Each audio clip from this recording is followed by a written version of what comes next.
funny things that you think's funny aren't funny. Give me cocks all the time. I want cocks all over me. The Alan Cox Show kicks ass, man. Welcome. Show me what you got. You're not going to see a lot of cocks on TV. Alan Cox from the Alan Cox Show. I don't know what it's about you, but I can't even stand your voice. I think you're the biggest asshole alive. It's gonna be a great show. Let's kick it. I'll say kick it, and you'll just kick it with a tasty groove, okay? 1, 2, 3, kick it. Kick it. Come on. God damn it. Put you one time. Kick it. What the?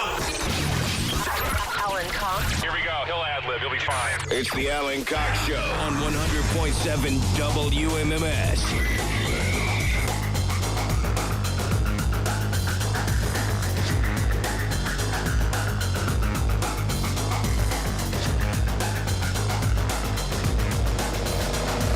Hey, what's going on, gang? Good afternoon. Hi there. Greetings and salutations and all that. Fist bumps and high fives all the way around. Maybe it's your birthday. Happy birthday. Our buddy Jim Twos is having a birthday tonight. My name's Alan Cox. Thanks for being here. It is not my birthday, but I'm going to act as though it were and just, have fun.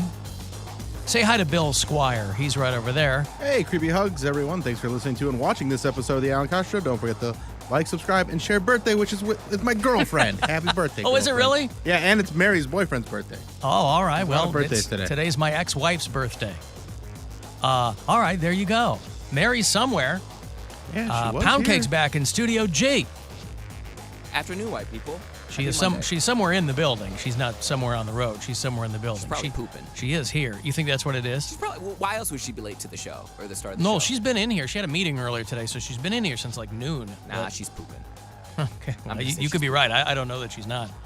God, my microphone smells like somebody rubbed their feet all over it. What the hell's going on? That's why I always Chris sanitize Nolan. my mic. I'm always It's afraid. just Nolan. Is Mark Nolan rubbing his feet all over this? He was Maybe. in. Maybe he's He was on selling vacation feet pics, last and week. That's He what was people wanted. He was in the desert for a week with his lovely wife. Maybe he comes back in here. Maybe he was. It can't be him though. I mean, It smells like feet. it really does. Like there's, when we were at Oak Tree, we all used the foam microphone covers. That was my chosen windscreen. And these big foam things that go over the raw mic. Here, they've got all of the steel windscreens that are pre-attached to the microphones, which are fine. They're completely fine. But we would take at least I did. I took my foam windscreen on and off every day. So I was the only one breathing into it. Something's going on here. I don't know what's up, but maybe I'll just back up a little bit from my microphone. Anyway, who cares? You want to join us today, please do. 216-578-1007 is our phone number in here, as is 800-348-1007. You can always text me. That number is 35192. If you listen on the iHeartRadio app, you can leave messages there. A lot of talkback messages this weekend. We'll get to some of those. We'll get to some of the voicemails from the After Hours line. I'm going to play, not right now, I'm going to play it for you a little bit later on. There's a person who calls the After Hours line incessantly. It's that girl with the weird voice. Mm-hmm. I've played clips of her from time to time. But I have an email folder where all of my After Hours line voicemails are sent to this folder as attachments. So I don't have to dial up a phone and listen or anything. They go right to my email as attachments. And so when I look at this file and it says that I have 59 voicemails, I go, well, that's not 59 different people calling me. I know that I have to sift through them. That girl called, for a while I didn't know if it was a girl or a guy, quite frankly, because the voice is so strange and unique. But it is a girl. She called, I don't know when she sleeps. She calls all the time, incessantly. She'll call at midnight. She'll call at 3 in the morning. She'll call at 3 in the afternoon. She'll call at 4:30 in the morning. I don't know what her situation is. So I stitched together some of her more interesting voicemails because they're complete. I'll play it for you later on if you want to hear it. They're completely random. You can always hear this show on in the background or something. So it's not like she's talking to us. She's talking at us, or I don't know. But I'll play a little bit of that for you later on because it's fascinating to me. You know, we've had people over the years who have done that, who have really just locked in and used that line. And for a while, you know, we would hear from Political Joe for quite some time. You know, he would call all the time. But he was always drunk. You know, the after hours line is just the old Alan Cox Show drunk dial line, just repurposed. And so the girl who calls now all the time, and if there's a name attached to the phone number, by the way, it will show me in these email attachments, and it's a guy's name. That added to my confusion for a while. But she's made it clear in some of her messages that she is a girl. And I'm fascinated by it. But again, when I open up that folder and there are dozens and dozens of voicemails, and I see that name dozens and dozens of times. It's not her name. It's the name of whoever has that phone account. Fascinating to me. I'm very excited to hear these later. Very excited. Alan, did you go to Nine Inch Nails? I did not go to Nine Inch Nails, no, but I heard it was great. I heard it was awesome. Did a little Cleveland reunion, the hometown show for Nine Inch Nails. And a lot of those guys, they're not from here, but they got started here, obviously. And so he brought our buddy Rich Patrick up on stage. And no, so I did not go to see that. Wasn't out there. That's how I know I'm getting older, is I'm less likely to haul ass to Blossom. It's far. I need to I have. did it for Tenacious D, but I Yeah. had a show for. Did you Nine get Inch Nails. parking? No. See, did not. that's But the it only- also wasn't that busy because they only had It was just the pavilion. pavilion open, so parking wasn't that bad. All I will do, I'll go to Blossom if I get parking. I don't ask for a lot, but I'm happy to buy my tickets. But I will always hit up the promoter and say, I need a VIP parking pass because I want to get in and I want to get out. That's the only way I'll do it. Poundcake thought you were pooping. I was not pooping. I got a phone call from my doctor's office at 1:59. So we had to go over some things and results, and But they weren't poop related. they were not poop related. Oh, man. What do you think about that, Poundcake? Man, I wanted her to be pooping. I'm sorry. Why did you want her to be pooping? I mean, it's one thing to suggest Women that she be might be, and pooping. that's why she's not in here. Why were you hoping that was it? Because that was my guess, and I like to be right. It actually got nothing to do with me. It's just Nothing at all. Yeah, it had nothing to do with you, no context clues, nothing. He's like, I bet she's pooping. Let me watch her Everything poop. okay? no. Everything's not okay. No. That's why it took so long. No, everything is not okay. All I right. had You Dang, don't it's have not to even share. Tears Okay. Day. Huh? no, nothing. I had that You got scraped. yeah, I got scraped a couple weeks ago, and I had a big procedure last summer that didn't take. So Didn't take. there is a 2.1% chance that the procedure I had doesn't clear the issue. Right. So I was lucky enough. 97.9% of the time it works, and it did not work for If me. only you had this luck when you were playing slot machines. Right, I'd be rich by now. So we're basically back at square one. So I had the same abnormal, high risk for cervical cancer cells come back. See, now I wish it was pooping I too. wish it was I'm pooping, Team too. Poundcake. I wish it was pooping. I wish it was. I wish I would have had diarrhea in my pants if this wasn't the answer that I got in the new studio. Uh-huh. But yeah, so now we have to go back. And, I thought my foot microphone smelled bad. Imagine Mary in here just jamming the place up. right. Diarrhea. So you got to go back in, they got to re-scrape, or what do they have to do? No, so they have to do what's called a colposcopy, which is essentially like a biopsy of your cervix. And Yeah. if that still comes back abnormal, then we have to talk about more intense Yeah, sure. happenings. Yep. So like hysterectomy or Yeah. You don't need any of that, Really though, no anyway. ways. You don't need the plumbing. I don't need it. No, Yeah. I don't really want to have kids. I mean, I Right. don't want to have kids, so it's not something I have to worry about in that sense. But I mean, getting a full hysterectomy in your 30s can lead to other complications, with You know what it won't estrogen lead to? production and mustaches. Children. Yes. that is Mustaches. true. Hey, listen, I mean, somebody Photoshop a picture of Mary with a mustache. Let me look at it. We'll I'm see sure there's how a picture of her dad we can use. Yeah, right. Yeah. We're the same anyway. I thought you were your dad when you came in here. What did you text us? Somebody thought you were your dad? Or you texted my us something. nail lady. Your I nail was getting lady. a pedicure, and my nail technician follows me on Instagram. And I walked in, and she was like, "You look so much like your daddy that I thought you might have been a man at first." And I was like, "Oh my god!" Like I think she was essentially saying you could get away with being a trans person. You know, at first I might have been a man, but Right. now I've thought better of it, and I'm not going to go that route. Because I looked so much like my daddy. Mm-hmm. But yeah, so. Well, it's a double-edged sword, I'm sure. Mm-hmm. All right, let me take a break here. If you'd like to text for something, 35192, AlanCoxShow.com is where you will watch the show if you're so inclined. And we'll be back. The Alan Cox Show. On our free iHeartRadio app and your favorite smart device.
what one man can achieve with an utter lack of charisma. One of the great achievements of our time.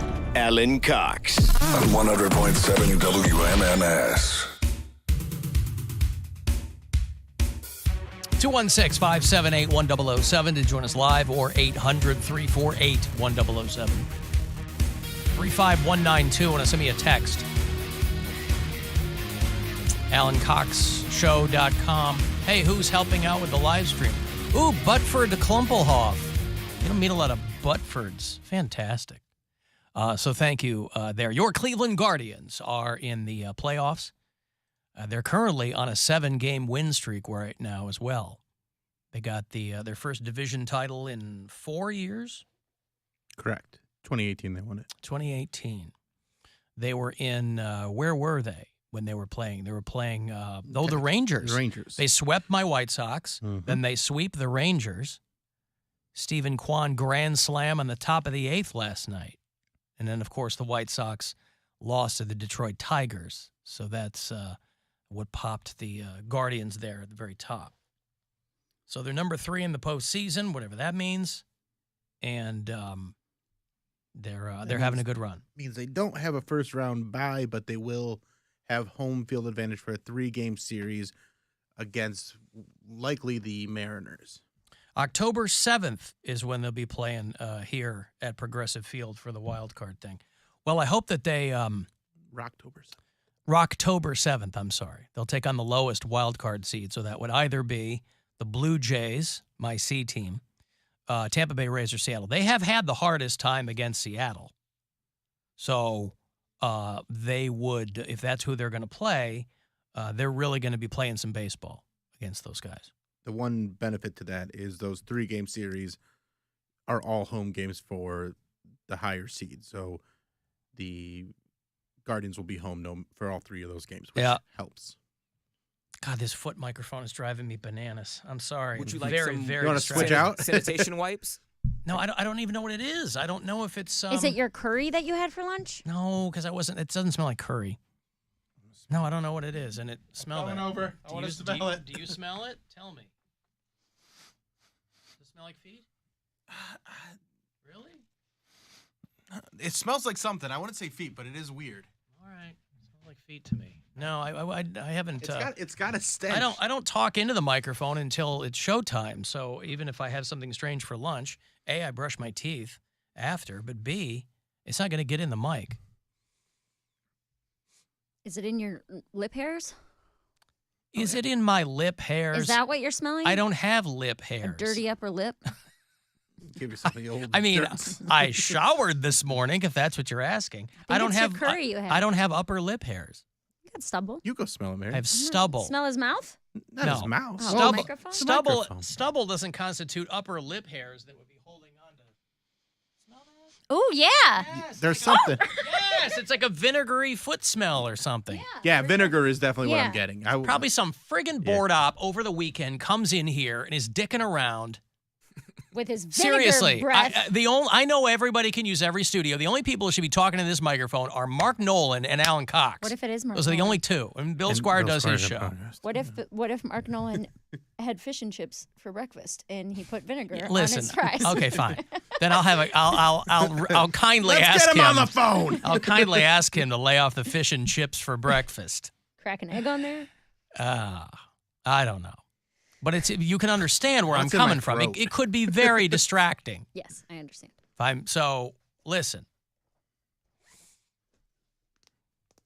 Flight on American Airlines had their intercom hacked by someone. How can that happen? I don't know, but I love the clip because the people in the flight crew are like, hey, you're going to hear some weird stuff. We've got nothing to do with it. We're trying to figure it out. See, this is the kind of stuff I like. I don't like people on the ground with laser pointers in pilots' eyes. I don't want that.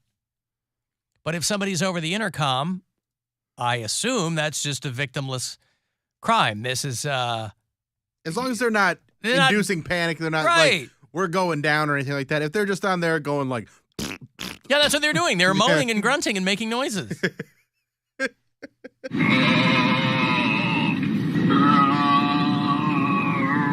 Ladies and gentlemen, we realize irritating sounds coming over the public announcements. The flight deck is trying to troubleshoot, trying to turn it off. So please be patient with us. We know this is a very odd anomaly and none of us are enjoying it. So we do appreciate your attention just for a few more moments so we figure out how to turn it off. Thank you. By the way, I think odd anomaly is somewhat redundant, but okay. It's, yeah, I mean, you know, just making noises. That's better than the Southwest. It's better than the flight attendant wanting you to sing another song. Have a guy on there grunting. Or the jokes that Mary hates. I didn't have any jokes on flights this weekend. I did have, Really like, the easy. cool flight attendant who was like, oh, we know you here leaving from Cleveland. You guys are big drinkers. And, like making fun of, Where like, were a you leaving Steelers from? fan. Cleveland. I was going from Cleveland to... Oh, this was your departure from Yes, IC. and she was, like, trying to relate, I think, like, be jaunty and be Yeah. like, yeah, I know we're a big party people here, you know, like that kind of thing, so. Huh. Which is still better than... Yeah, Mary tried this on her flight, by the way.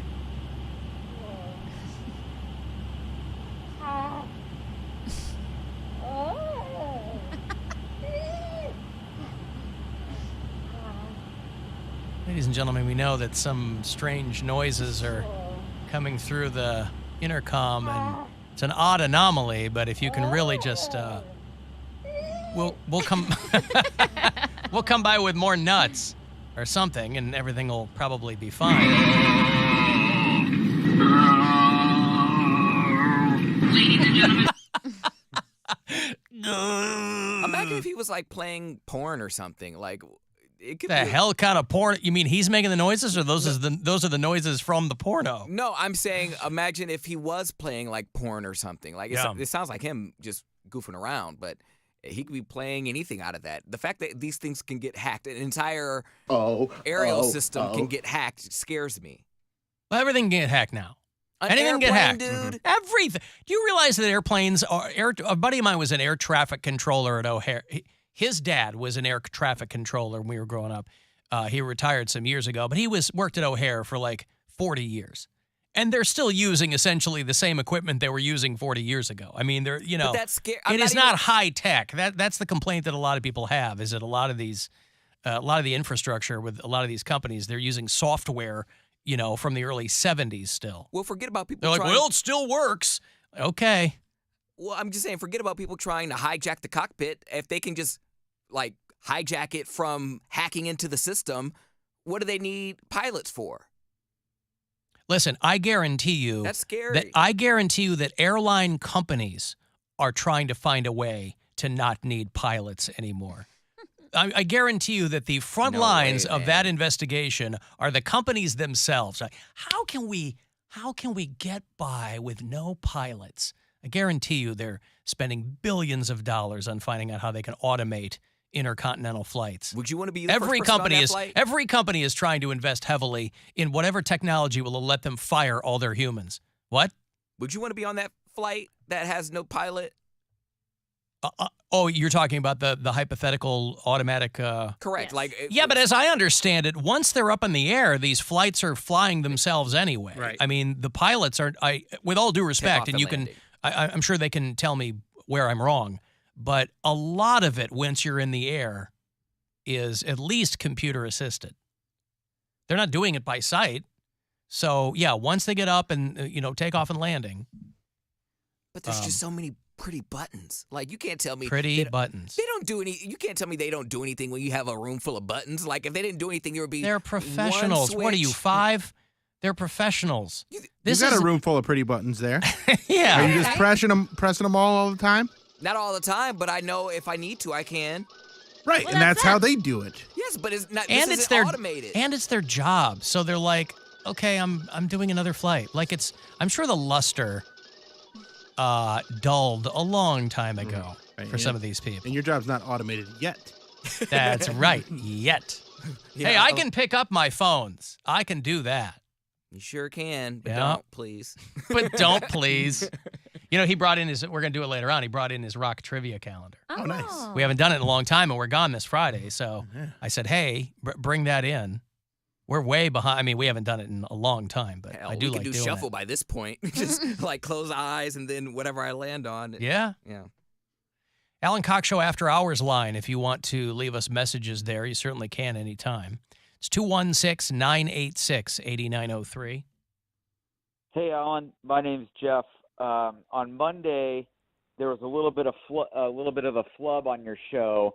You had mentioned that one of the worst amusement parks in the country was in Hutchinson, Kansas, called Two Flags.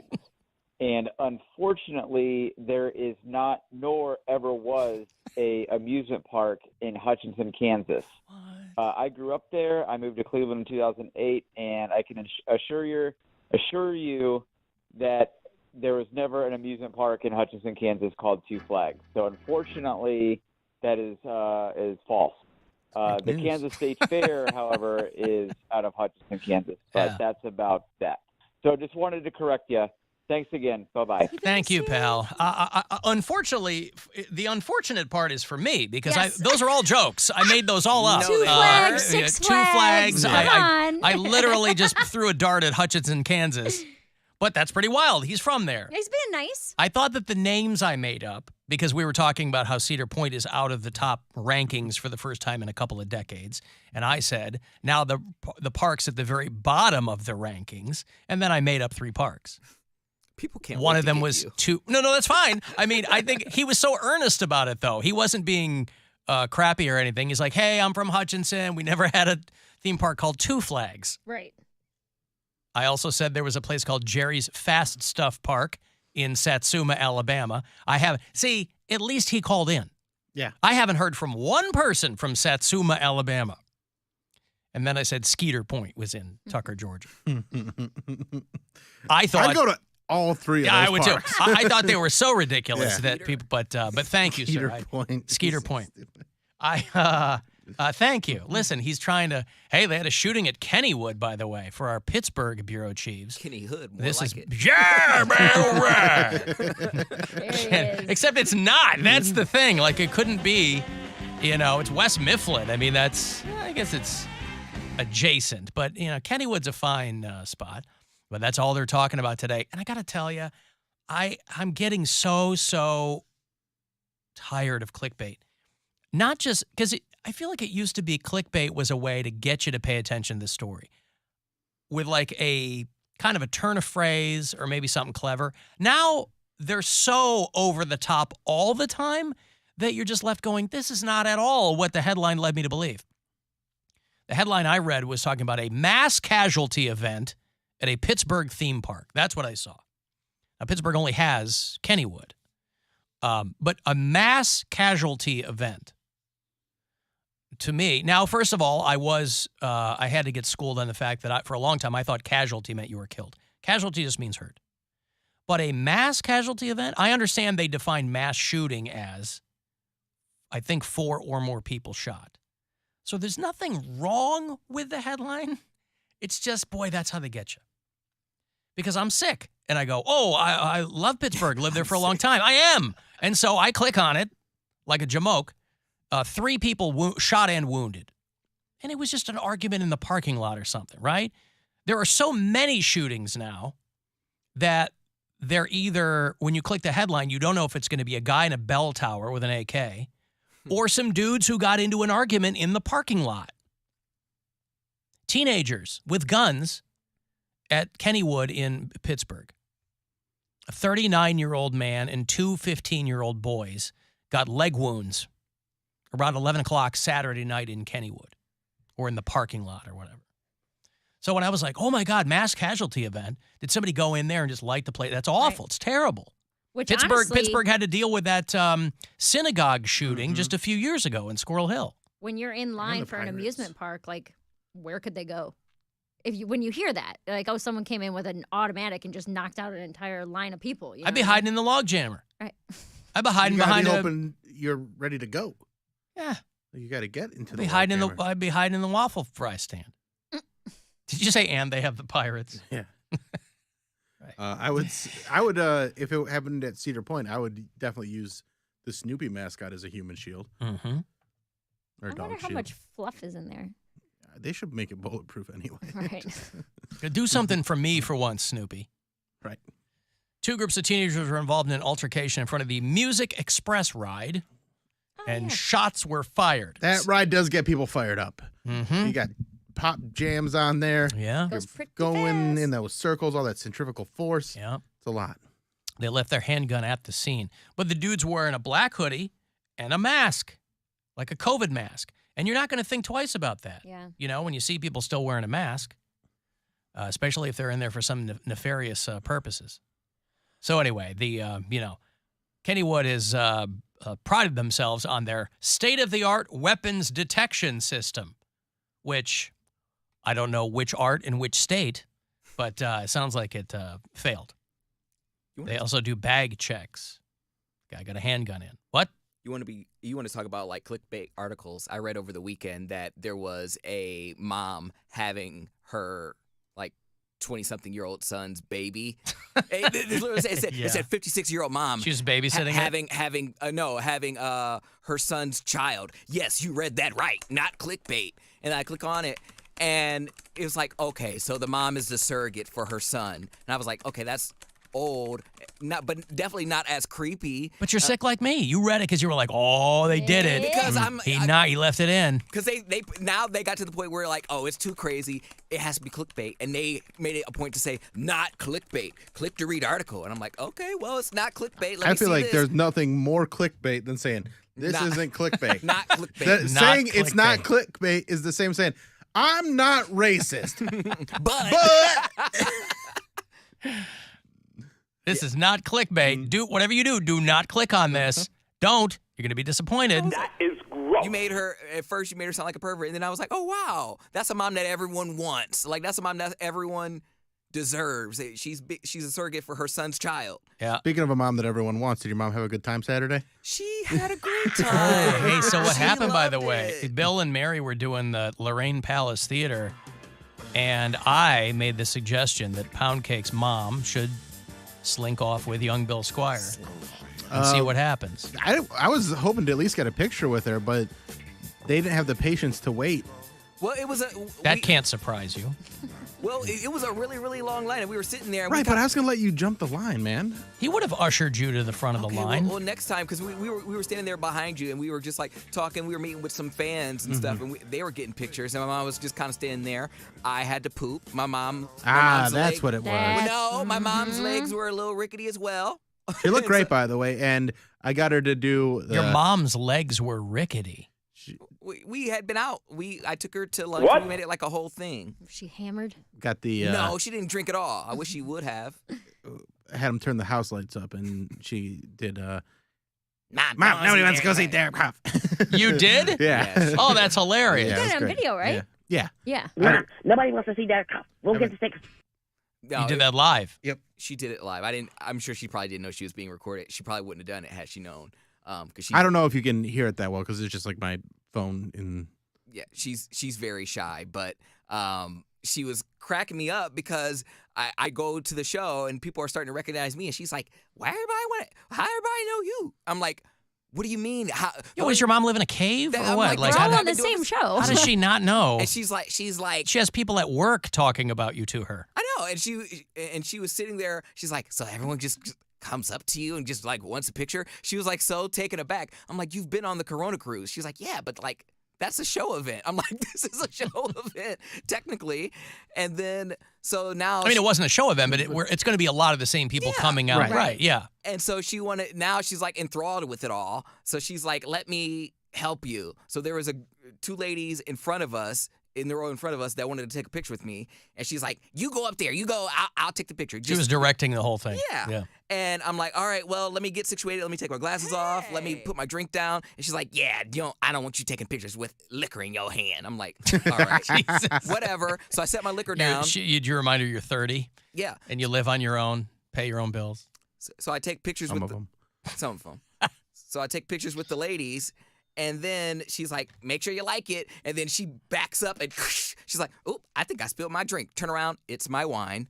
And I'm like, damn it, Mom. She's like, oop, that was my bad. My bad. I'm like, your mom is getting loose. She was sober, stone cold sober. But she was drunk on your celebrity. Yeah, on just she's definitely not used intoxication of fame. Boy, Poundcake parties. He goes to your show and drinks wine. Yeah. And then I had a White Claw. Uh-huh. But yeah, like she's Man, shut your ass up. She's not used to it. She's used to people talking about me to her, but then when she sees me in person and I'm like smiling, taking it in at the fact that people want to talk to me, she's like, But she's seen that before. Again, at a show event, and it's few and far between. My mom doesn't really go to events like that. Yeah, okay. So it was a big night for her. It was a big night for her. Yeah. She loved Mary, and you had me hollering, Mary, because the anxiety bit. No, not the anxiety bit about the old people, how they're all dehydrated. Oh yeah. I looked at my mom. I was like, "That's you. Whenever you're angry, I'm gonna say you need to go drink some water because you will." Yeah, that's you, Mom. You're dehydrated. She's so right. That's the whole twist. Is that it's not Boomer's fault that they're so mean and crotchety. They're just all very dehydrated and their brains go into fog. Yeah. My mom walks around the house with a coffee in her sippy cup, so I'm like, "Yes, Mom, you need to drink some water. You're dehydrated." And of course, she has a thing for Bill, so she was like, "Oh, there's Bill." I'm like, "Yes, they're the headliners. There's Bill." Mom. Did she think Bill was funnier than me? She thought you both were equally funny. She didn't say. She got 2 kids. She knows how to deal with this. I love you both equally, but differently. Yeah. Separate but equal. That was a great show. Thanks to everybody that came out because it was great. so much fun. I had a blast. The worst travel day on Saturday getting there. So to have that show be so fantastic, I really needed that. It's a good venue. It's a great venue. It's beautiful. Beautiful. That's where I graduated high school. The Lorain County JVS. I hadn't been in that building since then. You had your convocation at the Lorain Palace Theater? For the Lorain County JVS, yeah. yes. Wow. Yeah, I hadn't been in that. I forgot how big that was. I was like, yeah, I opened for Florentine there like my first year in Cleveland. I thought you did that venue. in Canton. What am I thinking? I thought you opened for Florentine at the Canton Palace Theater, not the Lorain. Oh, is that not where you guys were? You were at the Lorain Palace Theater. Theater. Oh, yeah, you're right. We'll get I never. Then I don't know if the Lorain Palace Theater is a nice venue. It is a nice venue. It might suck for all I know. I haven't been there. Beautiful. You guys have been there. Yeah. I can't take your word for it though. I've got to go myself. Nor would I want you to. Thank you. I'll check it out for myself. I got to take a break. You want to text 35192 AlanCoxShow.com to watch and listen anywhere on the iHeartRadio app. The Alan Cox Show. On 100.7 WMMS. Buzzard Radio. The Buzzard. He's Rover. Keep it clean? No, absolutely not. I want everything in there. Rock. Let's go. It's something unpredictable. And Alan Cox. Ooh, this is going to be good. Oh, well. Your FM home of the Guardians. What a ball game! 100.7 WMMS. This is Mike Golick Jr. Here's what's trending from the iHeart Sports Network, presented by DraftKings. Browns running back Nick Chubb is running into the record books. He has 49 games with 50-plus rushing yards, placing him second among active players in their first 5 seasons. Cavaliers fans have another option to watch games this upcoming season. Bally Sports Plus launched in Ohio, offering subscribers access to live games. Unvaccinated pro athletes will be allowed to enter Canada next month. I'm Seth Everett. Hey everyone, it's Mike Golick Jr. introducing my new podcast, Gojo, tackling sports, pop culture, and whatever else you can think of.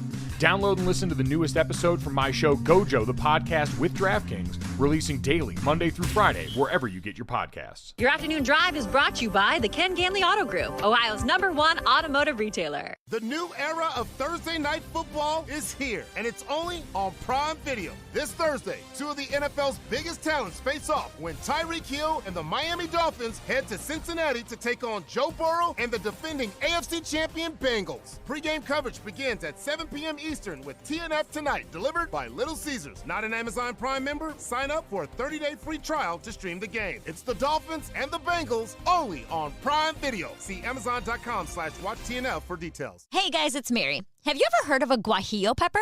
I hadn't either until I tried Chipotle's brand new garlic guajillo steak. This tender, freshly grilled steak starts with the well-known craveable flavor of garlic and is enhanced with the smoky flavor and slight kick of the guajillo pepper. It's finished with fresh lime and cilantro and is my new favorite addition to my go-to bowl. I know, change can be scary, but I promise this new garlic guajillo steak is so worth it. Try it today at any Chipotle restaurant or online through the Chipotle app or at chipotle.com. Freshness made easy with Febreze small spaces. Want continuous freshness that fights odors with no batteries and no outlets? Try Febreze small spaces. Ah, but what's a small space? To answer that, we brought in our lawyer. Small spaces include but are not limited to bathrooms, closets, laundry room, kid room, pet corners, man cave, she sheds, most nooks, and all crannies. There you go. Febreze small spaces is the world's most convenient. Febreze small spaces is super convenient and never stops freshening for 45 days. Breathe happy, Febreze, la la la la la. Designed to stand out, engineered to astound. Test drive a new Mazda today at the all-new Mazda of Kent. Mazda of Kent. We have our largest inventory since 2020, and the hottest models are here now. Come test drive the new Mazda CX-5 crossover SUVs, Mazda CX-30 CUVs, even 2023 Mazda CX-50 crossover SUVs, and more. The entire Mazda lineup at the all-new Mazda of Kent. Come experience our new retail Evolution dealership, created with solely the customer in mind. We provide a premium experience that customers expect and deserve. U.S. News and World Report awarded Mazda Best Car Brand. Plus, Mazda has more IIHS Top Safety Pick models than any other manufacturer. Designed to stand out, engineered to astound. Test drive a new Mazda today at the all-new Mazda of Kent. MazdaKent.com. MazdaKent.com. To qualified buyers. Your child's health, growth, happiness, and future are what matter most. At University Hospital's Rainbow Babies and Children's, we understand that. With nationally ranked care and in communities across Northeast Ohio, we're here with everything from a friendly ear for simple questions to world-class pediatrics should things get serious. For all families in Northeast Ohio, we're here for you. Let's face it, credit cards are pretty much a necessity. New tires for the car? Here's my card. I order takeout, use my card. And most of us just accept the high interest rates credit cards charge as a necessary evil. What are you going to do?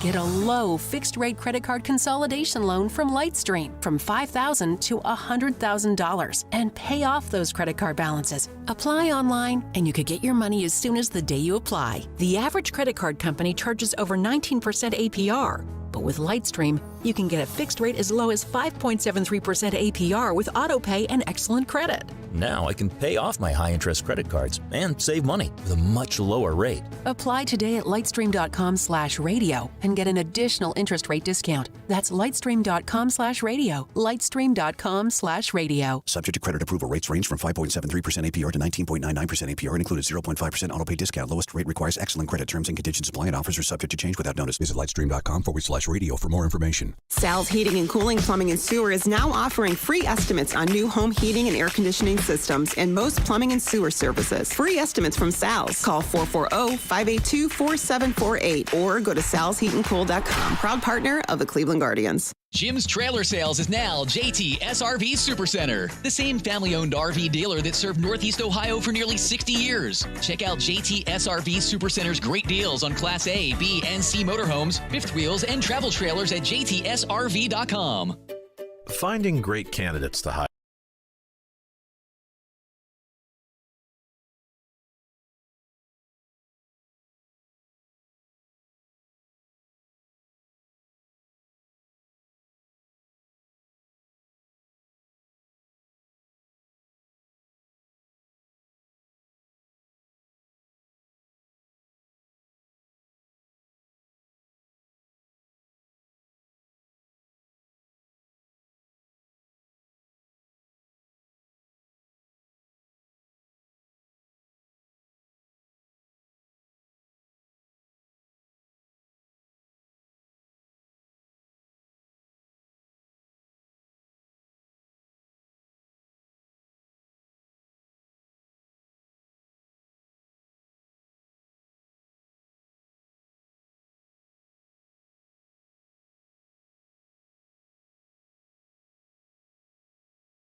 100.7 WMMS. Cleveland.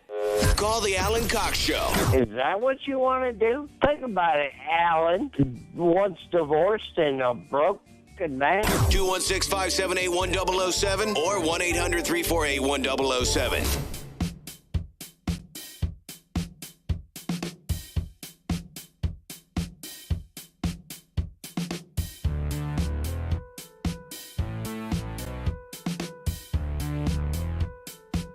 $35192 if you want to send a text. If you want to watch the show, you can. AlanCoxShow.com. Thanks to Butford Klumpelhoff. I did not make it to the 9 Inch Nails show out at Blossom, but everybody who was hitting me up about it said it was a fantastic time. Kind of a homecoming show for 9 Inch Nails, and also reuniting with a lot of the guys that played in that band in its earliest days. He had Charlie Clouser up there and Danny Lohner and Chris Vrenna. Who are all old men now. Rich Patrick was up there. They did Hey Man, Nice Shot. That's cool. None of us went to that show, I don't think. No. I have mentioned, though, that a few years ago when I went to go, I think the last time I saw 9 Inch Nails was when they did the Wolstein Center, and it was an unbelievable show. I don't care for them so much in outdoor venues. I feel like, I don't know, something's, just for me, something's kind of lost there. They did Riot Fest in Chicago, I think right before they came to Cleveland, and I like to see them inside. I like all that noise to be confined into a closed venue.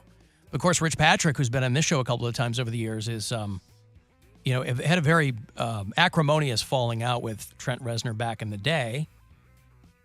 And as I think a lot of those early guys did, Trent Reznor's a guy who had a singular vision for what he wanted that band to be, and if you weren't on board with it, you could get the F out. Ministry and Nights Forever were on that bill, too. We gave away tickets for it in a whole bit, but no, I did not make it out there. But the videos that I've seen of people posting looked awesome.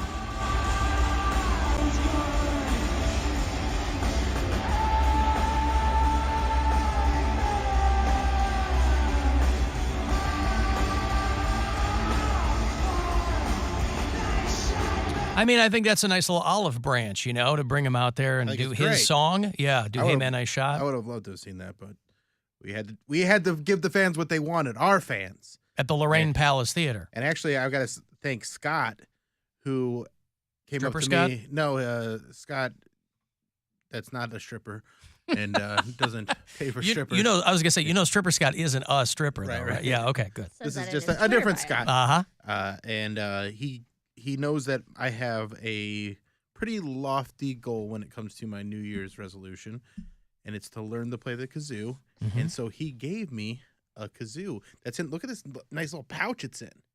Blue kazoo. Yeah. Wow. So you just open it up, and it's got this nice silver kazoo. Oh my God, that's like a legit kazoo. They said it cost upwards of $10. I think it goes the other way, buddy. I don't know how to play kazoo yet. He hasn't learned yet.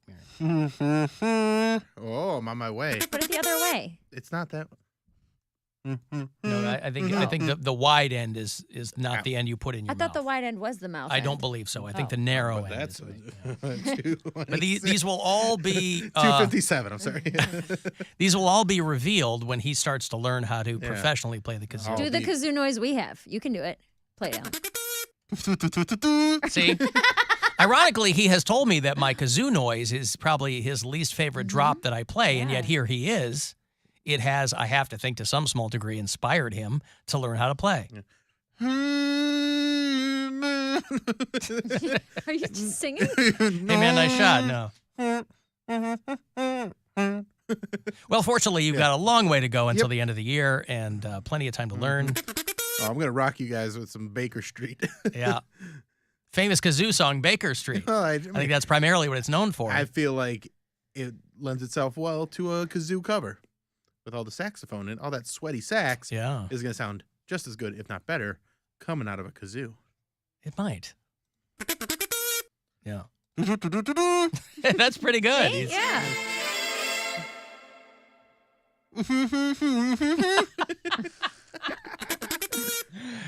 Yeah. Now, listen, there's room for growth, Poundcake's got his goal for the end of the year. He'll be weighed in again on Wednesday because we're gone on Thursday.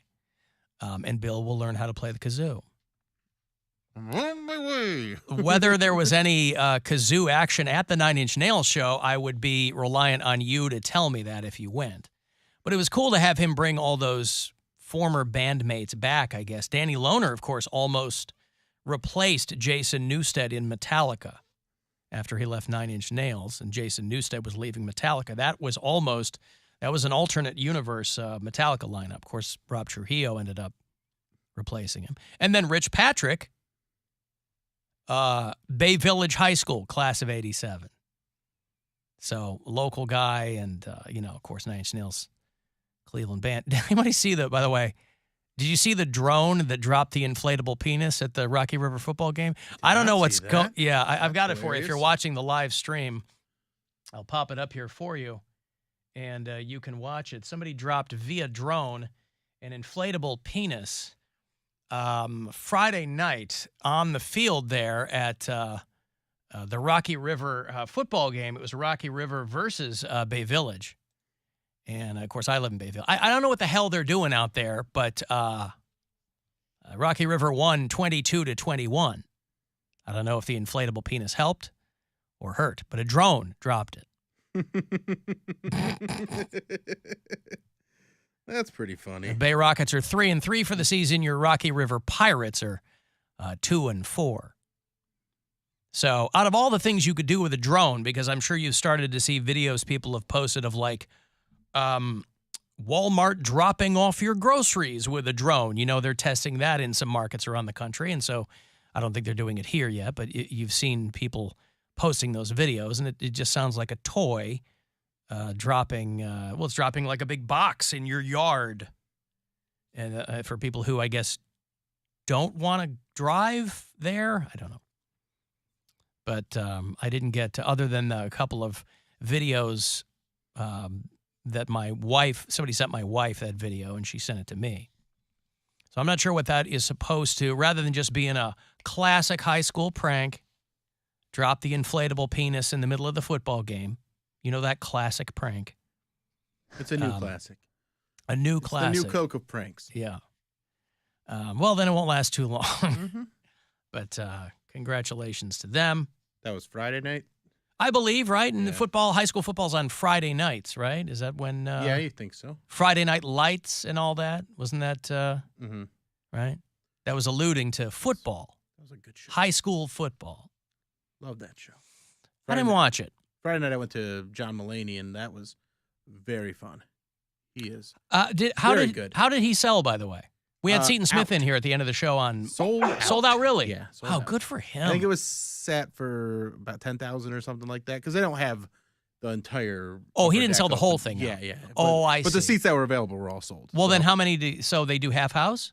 It's about 10 or 12,000, I think. Oh, okay. Something like that. I was trying to count, but people kept moving. Trying to count individual people. Yeah. He's like 8,942. God, would you sit down?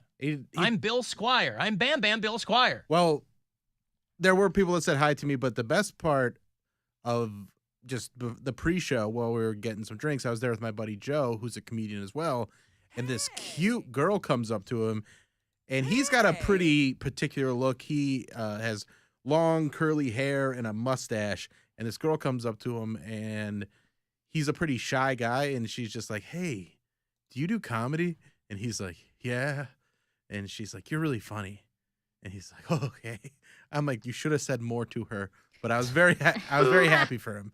That like made his whole night. And then the show was great. Wait, she didn't know if he did comedy, but she knew he was funny? No, she thought it was the guy that she recognized from doing comedy. So she recognized him from doing comedy, and so she came up and like paid him a compliment. Yeah. And it just he had never experienced that before. So it was a very cool moment for him. Huh. And me. I was, he's my buddy. I like seeing him all Did you go? Like that. Yeah, I do too. Absolutely not. I'm a comedian. Wait, where are you going? Absolutely not. Oh, okay. Because it's his moment. Let him have that moment. I had 40 or 50 other people come up to me. And he goes, "It's weird." You go, "Hey, you got one." Kind of. But he goes, "It's weird when people are staring at you, trying to figure out if you're you." And I'm like, "Yeah, it can be a thing that's why I just don't react to it until they say something, because there's been people that have been looking at me like that in the past. I've been like, what's up? And they're like, huh? And I'm like, never mind. So you just don't react until they say something. Oh, you say what's up to them, but they're not looking at you. I've done that in the past, and I haven't done that in a very long time because I learned my lesson. See, what I like to do is tell people I'm not me. Yeah. Because then they'll start to argue with me. Yeah. Are you Alan Cox? No. Well, these people aren't even asking if I'm me. They're just going, hey, Bill, well, hit the show. That Oh, kind yeah, of yeah. thing. Oh, yeah. Yeah, they know. And but the show was great. He talks a lot about rehab and his intervention.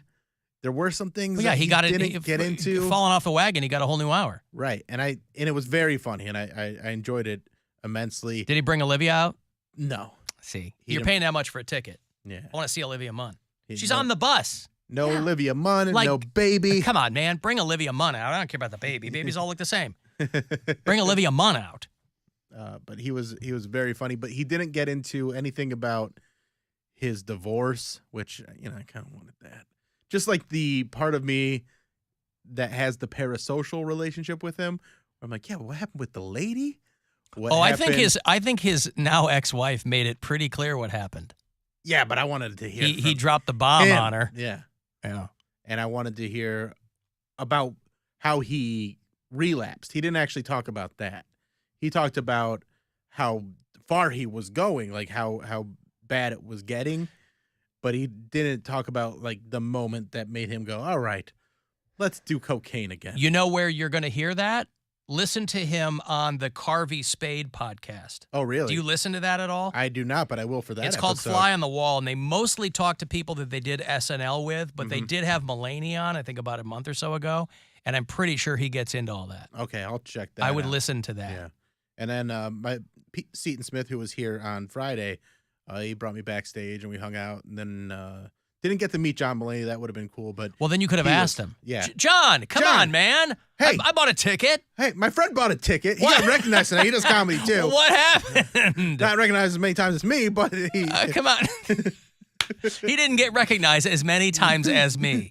But we all want to know how this all happened, and you didn't give us those details. My daughter's school had a big, when I was a kid, we called them ice cream socials. Mm-hmm. Like a big school bash, right? And you buy wristbands and tickets and things like that. So they had this thing on Saturday afternoon. And it's tons of people. And they have cotton candy, and they have a bounce house, and they have a DJ. And there's some of it's in the school, tons of little games, some of it's outside. The lines of people to get cotton candy, by the way. Because we got there kind of towards the beginning of this thing, where the lines weren't crazy long. I said, this is going to be the move, because then we're going to want to leave early, and that'll be fine. The people who waited in line, and I'll tell you why they did it. They did it for their kid. Yeah.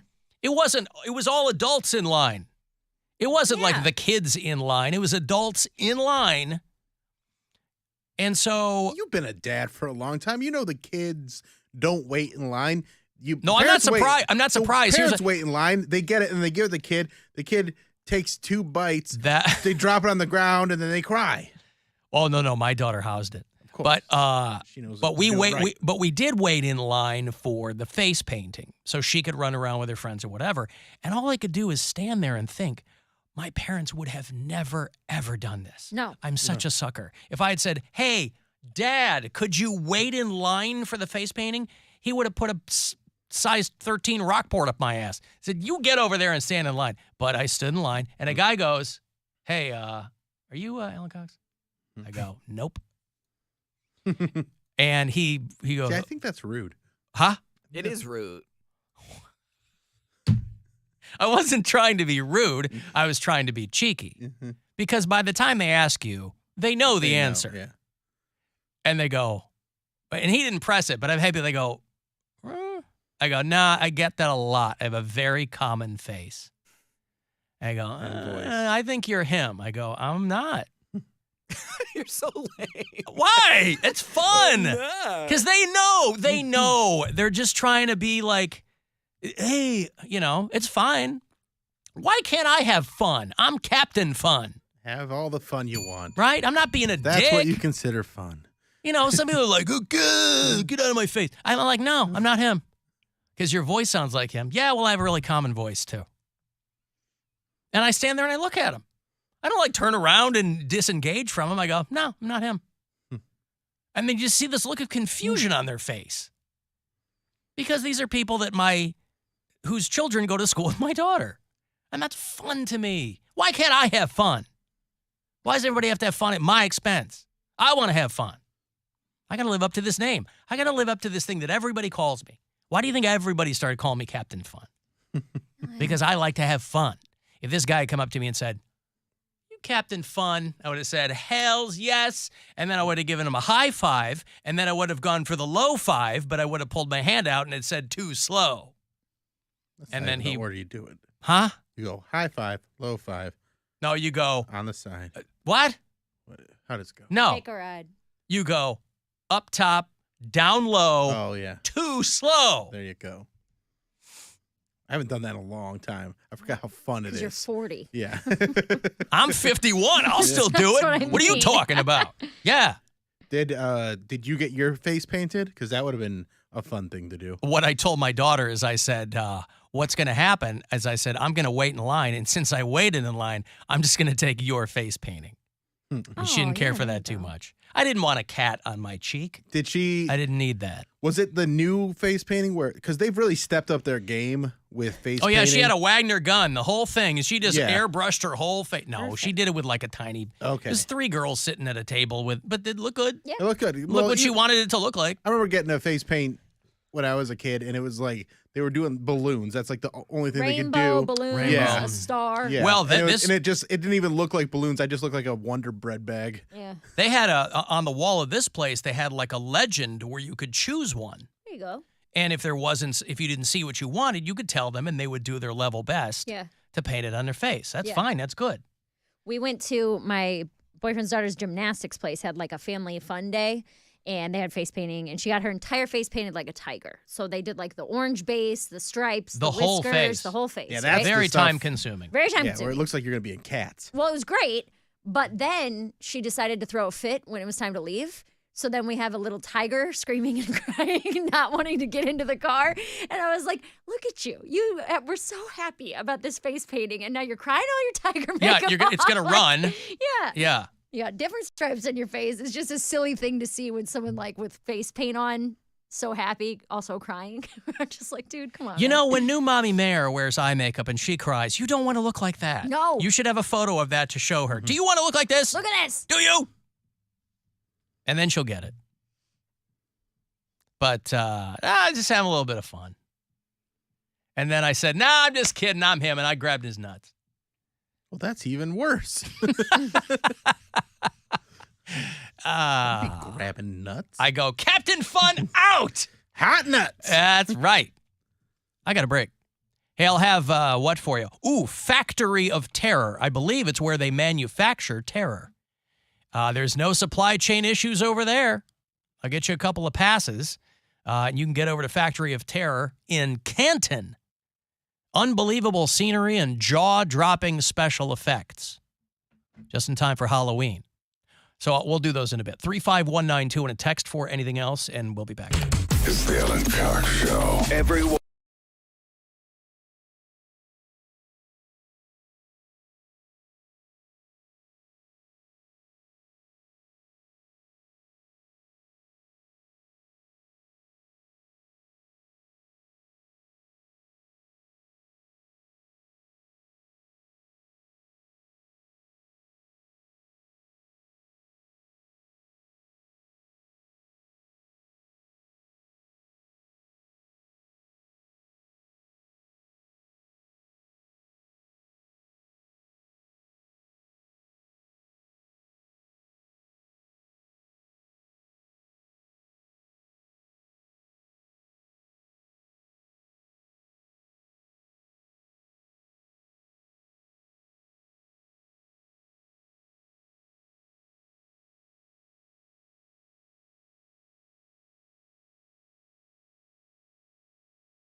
in length with unbelievable scenery, jaw-dropping special effects, and terrifying actors. Don't forget, they're just actors.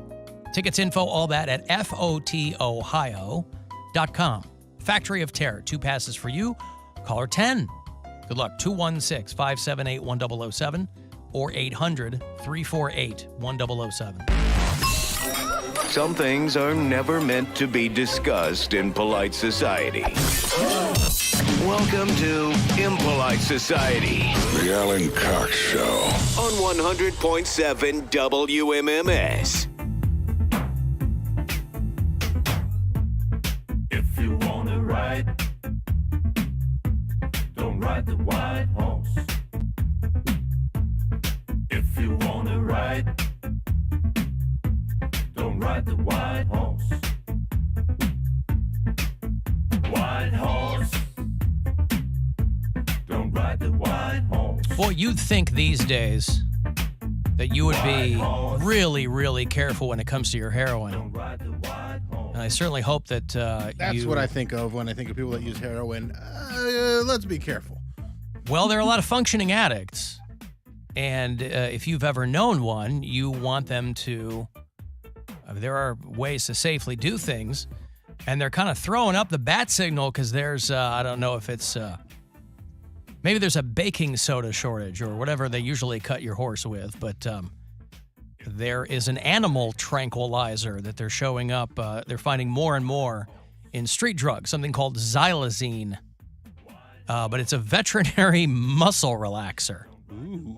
And it's found its way into the U.S. heroin supply. It's impossible now, by the way, to basically get pure heroin. Fentanyl is the thing Thanks, Biden. Thanks a lot. Fentanyl is what's got everybody worried, obviously. That's 100 times stronger than morphine, and But xylazine has found its way in. Maybe there's a fentanyl shortage. Who knows? And xylazine it's not an opioid, but it can knock you out for a long time. It can knock you out about 6 to 8 hours. Okay, I'll Again, try it. It is a veterinary muscle relaxer. This is probably what they shoot horses up with. They shoot horses, don't they? Yes, with xylazine. So if you're going to mix xylazine and fentanyl, by the way, it is fentanyl. I hate when I hear people say fentanyl. I don't know why that's a pet peeve of mine, but I hear people say fentanyl. Everything's a pet peeve of yours. Also, it's part of being Captain Fun. Right. Not everything is a pet peeve of mine. I have many things. Huh? Lots of things. Name one. Fentanyl. One other one. Name two. People eating bananas with the peel still on them. No, that's not a pet peeve of mine. I just choose to unpeel my banana. It's not a pet peeve. What's another pet People peeve? can eat People bananas, using however. words wrong or pronouncing words People wrong. wanting to eat creamy peanut butter. Nope. It's not a pet peeve of mine. Again, I prefer crunchy peanut butter. Mm-hmm. It doesn't make me angry when people stabbing you. That's got to be a pet peeve. I got to say, it rises to a little bit more than a pet peeve. But as far as my peeves go, I try to keep them well-fed and comfortable. But, this... I got some free-range peeves. Yeah. I prefer wild peeves. Yeah. You're not supposed to be keeping... PETA has taught me that you shouldn't keep peeves as a pet. No. They want to be free. That's right. Humanely sourced peeves is what I put my money into. So xylazine, for those of you who are heroin users, either regularly or irregularly. I mean, listen, I'm old enough to remember when we lived in an America where you could trust your dealer. You knew that they were getting something that wasn't going to make you sick, something that was going to get you where you wanted to be for its normal and intended purpose. You knew they were cutting it, obviously. You knew they were cutting it with baking soda or baby laxative or caffeine pills. It's impossible to find pure heroin now out on the street. But there was a time where a young man or a young woman could make their entree into the world of hardcore drug use and have a good time and not worry. There were people that would show you how to, properly operate your rig. And now I feel like no one wants to be out there on the front lines, if you'll pardon the pun, taking the hits. Again, for pure, just be on the lookout for xylazine, please. It's probably a lot more prevalent in agricultural states. They probably have more access to it. That's why I was clicking around the other day and I saw American trader Mark Meadows. He was Trump's chief of staff for a while, and this is the guy that was in constant contact with insurrectionists during the assault on the Capitol. And they're taking kind of a weird tack. He sounds like he wants to make fentanyl safe for your kids. I'm not sure what he means, but it sounds like maybe we have something in common finally. We will secure our borders so your kids won't have to fear wondering that they're buying fentanyl and are going to OD. Yeah, fentanyl. Here's fentanyl. Right. Now, obviously, that's just a play. They're trying to take a dig at Biden for the border because fentanyl doesn't come over the southern border. And if he had done even a small amount of research, he would have known that. Fentanyl comes in through legal means. It doesn't come in through the border. People bus it in or drive it in. It's usually U.S. citizens that bring it in. So the whole, the border, it's got nothing to do with fentanyl. The fact that there are huge fentanyl seizures means that the border's actually not open, that they get so much of it. But fentanyl. I was on my way to buying some meth in Elyria, Lorain County, and thought of you guys because they have Kit Kats blueberry muffin flavored Kit Kats at the Family Dollar. So just wanted to let you guys know that. And hey man, meth ain't that bad. Mm-hmm. I still don't believe him. He sounds folksy, like it might not be that bad, but I'm gonna go with my gut and say, no meth for me. Well, nothing's that bad the first couple times. And again, he sounds like he's lucid. He sounds like he's, I guess you can't hear if somebody sounds gainfully employed, but, he doesn't sound worn out or anything. He sounds excited. He thought of us on the subject of Kit Kats. So he's not so meth-addled yet that he couldn't consider our thoughts. He has he apprised me of the blueberry Kit Kats far more than anybody else did. I mean, Poundcake first, and then the meth dude. But junkies like their sweets. It's that simple. You go into whatever convenience store you have near you, and you're not going to find any ho-hos or anything. They're going to be all cleaned out. You try finding a bag of granulated sugar. That's going to be gone too. I was on my way to buying some meth in Elyria, Lorain County, and thought of you guys. So Elyria, Lorain County. It's just where you guys were. Mm-hmm. You guys had Lorraine, a lot of, not in Elyria. You guys had a lot of Lorraine jokes in your act. I didn't. Like what, Poundcake? Well, they would always mention something like, "Oh, well, I came out here to the trap in Lorraine," and then I was like, "Oh." Okay. Who said that? Nobody. Literally nobody. I don't know. You had a local comic. Wait, are you Two making it? comics were from Lorraine.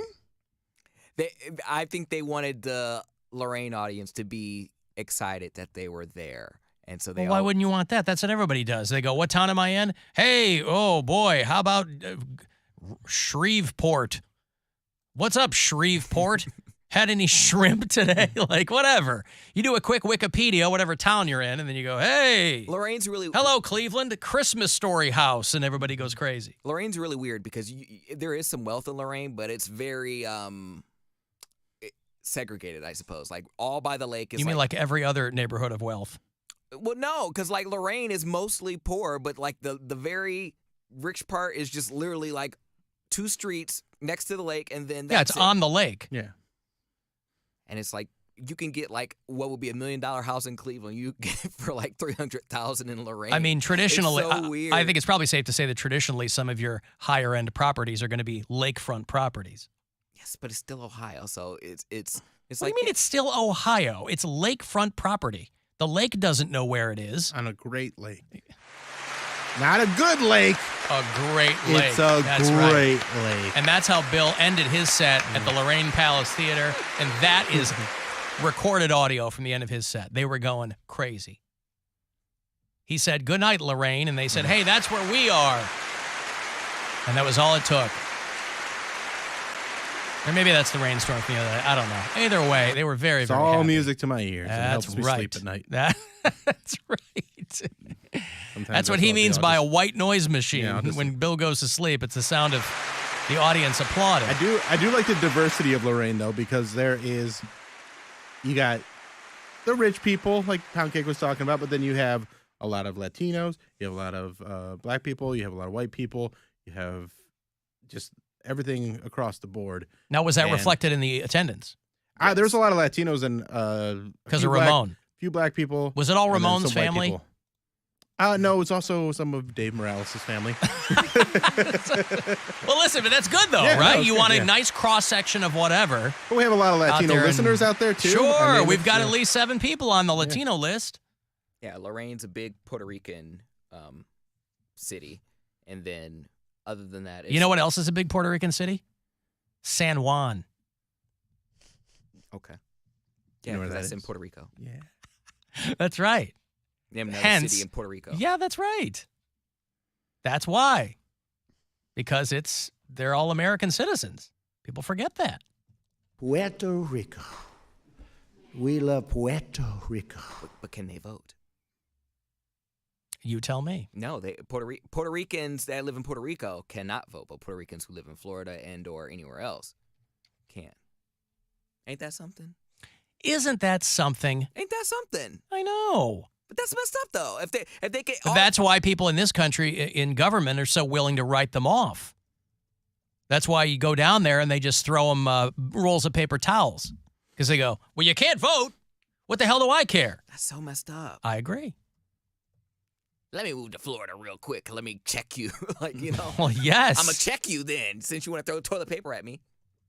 Right. Paper towels, and they needed them. Paper towels. Alan, maybe meth would do Bill some good. How so? Some good? I don't know. I don't know. Yeah, I don't want to do meth. I was prescribed Adderall before. Mm-hmm. I don't like doing that, so I really don't think I like smoking meth. Alan, one of your pet peeves is people singing along in the car. That is true. That is absolutely true. I don't like it. But I'm not going to try to make somebody's life difficult. I sit there quiet. And I think that gets the point across. When I'm quiet and someone else is singing along in my car. They're just having fun, and you're just like, That's right. I'm sitting there stewing. Because, again, I'm not trying to make somebody's life difficult. I'm trying to, like, I get... I don't even need them to know that I don't like something. Right. But if somebody goes, what's the matter? I go, nothing. I just despise what you're doing right now. Hate everything about I with a white hot hate. Sometimes we get into moments like that, like my girlfriend and I, where she's enjoying something a lot, but I don't enjoy it. But I can't even like pretend to enjoy it because she listens to a lot of Lizzo and Cardi B, and it's fine if she wants to listen to it. I have no problem with that. But she's like, "Come on, don't you?" I'm like, "No, these songs are very annoying to me." And I don't. Yeah, that wouldn't bother me. It would bother me that she's so behind. It ain't about Lizzo anymore. It's Coil Ray. It's hard to give Well, it. all right. Well, Nevertheless, she's 35. She doesn't have to keep up with the trends. Like yeah, she does. Yes, she not does. like a Come on. 51-year-old man. Come on. You have to. You got to know what's going on. No, but I don't like those songs don't move me the way they move her. So I go, and it's also the first time I'm hearing them. So I don't know how to react to a song that I've never heard before. Huh. So if she's playing Body by Megan Thee Stallion, that doesn't get you going. I couldn't tell you because Holy cow. I've never She heard plays it before. WAP. WAP I've heard, but she doesn't Yeah. play WAP. She's playing one like called Lickin' and stuff or something. Probably the Body It's song. probably Super Freak by Nicki Minaj. No, it was not super. It was Cardi B. I think it was called Licks or Oh. Lick, and it was. I'm just so like. And you don't like it. I find Yeah, Lick by Cardi B. Yeah, but here's the thing. So annoying. Here's the thing. Like, that's clearly music that gets your girlfriend all moist in the knickers. So I would think that would be like, I don't know, that's helpful for you. There's other songs to listen to. Granted, but those are the ones she's listening to. But again, I'm not telling her to turn it off or anything. I'm just not going to have the same enthusiasm for I understand that she's going to have it. I'm not like having a bad time either. I'm just like, it's not my stuff. It's not like there's a lot of music I love, a lot of music that just it doesn't do it for me. I understand. And that's one of those. I was just like, this is just not the stuff we like though are not panty droppers. I agree. Coheed and Lamb of God isn't, you know. Or even Steve Winwood. Like I'm not turning that on to get her in the mood. But we did make a nice playlist because we do have a lot of songs that we do like in common too. So we made a nice playlist to go to for her birthday. We went to a rage room. Yeah. And smashed a bunch of glass and stuff. Yep. So much fun. Have you ever been to one of those? Oh yeah. You done that? Mary, you ever done one of those? No, I want to, but we were gonna go with you, and then you didn't follow up. Remember, you invited us and then didn't tell us the date or time or place. Yeah, we found someone else to take. Okay. Wow. No, I thought you guys had other plans because it was. Sounds like Brian's somebody sounds like somebody needs a rage room. Today is Brian's birthday. Well, today is her birthday too. Yeah. But we were celebrating it because I had off and she had off. Yeah. So By the way, I have a feeling that history is going to repeat itself, and you and my daughter are getting screwed on these Post Malone shows. Why is he gonna cancel it? He canceled Boston on Saturday night because he had to go back in the hospital. You serious? I bet he's not going to. I'm literally trying to. I got a second pair of tickets that are better seats, so I'm trying to sell my original pair. I would bet you anything because I got my it's daughter. not letting me move anything on the website, nothing on the app. I think they're waiting emails. until the last minute to say that he's postponing the rest of his. Yeah, but like how long? It's tomorrow. They'll wait last minute. I'm saying like an hour before the show. He postponed the Boston show. I think like right before because I got my daughter tickets for the Detroit show on Saturday, and I'm like, this ain't gonna happen. The guy broke 4 ribs or fractured. Can't breathe. Yeah, he can't breathe. He's back in the hospital. That doesn't bode well for tomorrow night. And from what I understand, or this coming Saturday. He's always tired. Post Malone. Yeah. Always tired. Did you know that? No, I didn't know that. He's got tattooed right under his eyes. Is that what it says? Always tired? Mm-hmm. Yeah, so he's back in the hospital. I mean, you don't you don't take a fall like he did on stage. He fell through an opening in the stage, and if you saw the video, it make you wince. The original video he posted, he was like, "I'm leaving the hospital now. Everything's cool." Yeah, like he says that because he doesn't want people selling their tickets. He didn't mention any broken ribs. Well, that got mentioned like right after that. I think in the moment he was like, "Hey, I'm going to be fine," because he didn't want the fans to freak out. But when the doctors go, "Bro, you can't sing. You have stabbing pains. You can't breathe. You got to postpone these shows." That was at St. Louis. People in St. Louis might have been the last ones to see Post Malone for a while. So he postponed the show in Boston for this past Saturday night. And yeah, he said after everything's good, sorry, I'll make up for the songs that we missed. Right. That was at the end. He cut the St. Louis show short. Right. Yeah. But if you have fractured ribs and you're a singer and you can't breathe properly, I mean, I think that's why I can't resell these. I've been like trying for a full day to upload my tickets to resell, and it won't let me. Why are you trying to resell them? Because we got another set of tickets. I have 4 tickets right now. Oh, I see. So I'm trying to sell the ones that aren't. No, as good. you're gonna be sitting on those for a while. This is so annoying. I hope he's better. I told my daughter, I said, you just sit on those tickets because I bet you anything this week of shows is not going to happen. Come on, man. Does anybody have his phone number that I can call him? It's 1-800-POSTY. P-O-S-T. I don't know. P-O-S-T Malone. Yeah. I got a break. If you want to text 35192, AlanCoxShow.com. If you want to watch the show, you can do it there. And listen wherever on the iHeartRadio app. The Alan Cox Show on 100.7.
October 9th. Wendy's app registration is required. 100.7 WMMS, Cleveland.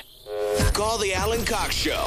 He's dumb and stupid. He's lazy. He can't even pronounce Dua Lipa. At least that's what I've heard. 216-578-1007 or 1-800-348-1007. It is true. I don't know how to pronounce Dua Lipa.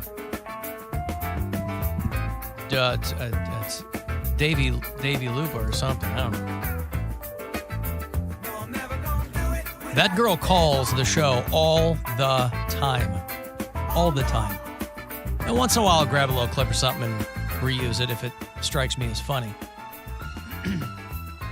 But I don't know when she sleeps. For a while, I didn't know if she was male, female, whatever. It was a very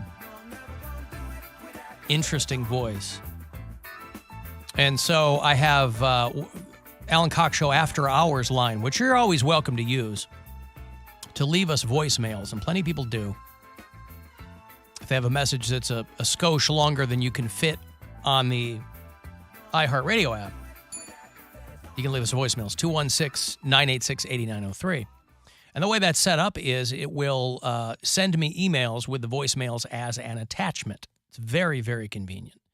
And so every morning I will check my After Hours email folder. And invariably, there will be dozens, especially coming off a weekend, dozens and dozens of messages. And then I'll notice, as I sift through them, that there's only a couple of them who are not that girl.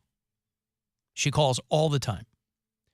And once in a great, great while, it will be something in context to something that happened on the show. 99% of the time, it's just ramblings and musings and things that... What's the average length of the phone calls? Average length is hard to discern because some of them are 12 seconds long, some of them are 2 minutes and 45 seconds long. Okay. So I just kind of did a supercut. I kind of went through these this morning just so you could kind of get a taste of what I'm looking at. I don't know her name. There's a name that comes up that's associated with whatever the cell phone account is, but clearly it's not her name. But when I see that name, I know that's her. Some of them just come up as wireless caller. Yeah. And then I'll listen to it and they go, hey, it's so-and-so. When I see this name on the attachment, I know it's her. Hi, my name is Kayla, and... By the way, that's not her name. She makes numerous calls making fun of people she knows in life. Oh. We don't know who they are. She's just giving them a hard time. Hi, my name is Kayla, and I'm, so cool because I date all these guys, and I have phone sex with all these guys, and everything... She's being sarcastic. Yes. Oh, it's not working on me. Kayla sounds cool. All right, yeah. So far, so good, right? It's all rainbows and sunshine, and yeah, you know what, bitch? You know why your dad left you? Because you're a whore. Right. So listen, it'll take a weird turn towards the end sometimes. And also, that's usually not the order it goes in. Usually the dad leaves and then you become a whore. Exactly. He doesn't go, well, my daughter's a whore. My bags are packed. You because you're a whore. You know what, Kayla? Why don't you shut up and stop making fun of my friend Jennifer? So now Jennifer's joined the chat. Wait a she's minute. Giving Kayla a hard time, but she's mad at her for making fun of Jennifer. Does she think she's calling Kayla? No, she just, I mean, we must be in speed dial or something. Okay. It's awkward. You're the one that's awkward. I don't even want to go down there. What's the point in going down there if I can't work on my song? All right, she's a singer, too. Oh, boy. I want to hear these If songs. the speaking, I do, too, desperately. Unfortunately, she doesn't leave me any of those. What if she sent us a song she recorded and it was just this beautiful like Susan voice? Boyle. Yeah. Remember Susan Boyle? Yeah.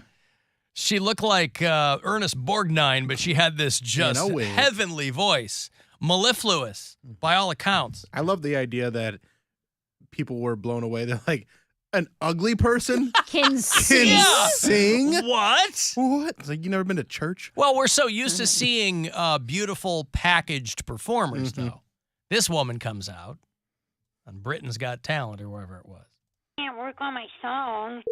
You want to know why my brother doesn't have any friends? Because he doesn't know how to keep his mouth shut. That's why.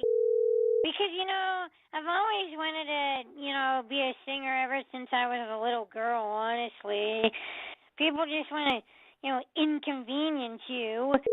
I got a suggestion for people with depression. Get rid of romance movies. That one, I actually love that one. It's a little helpful, yeah. Once in a while, she get a little chestnut of wisdom in there. Get rid of romance movies. You know what, man? I don't know what to do because life is a game and I don't know how to play it. Marry Santora or a king whore. Oh, hey! We got a show comment in there. cut. How about that? That's exciting. Tyler has a bad disease. Oh, he's in love with me. But he doesn't know that I'm married to a man that looks better than him. Oh. What? She was rhyming perfectly. It sounded like maybe that's I Walk the Line or Ring of Fire or something. So, something like that. How did she drop off the rhyming at the very end? Couldn't be Me, bothered. he. She doesn't like to be predictable. Wow.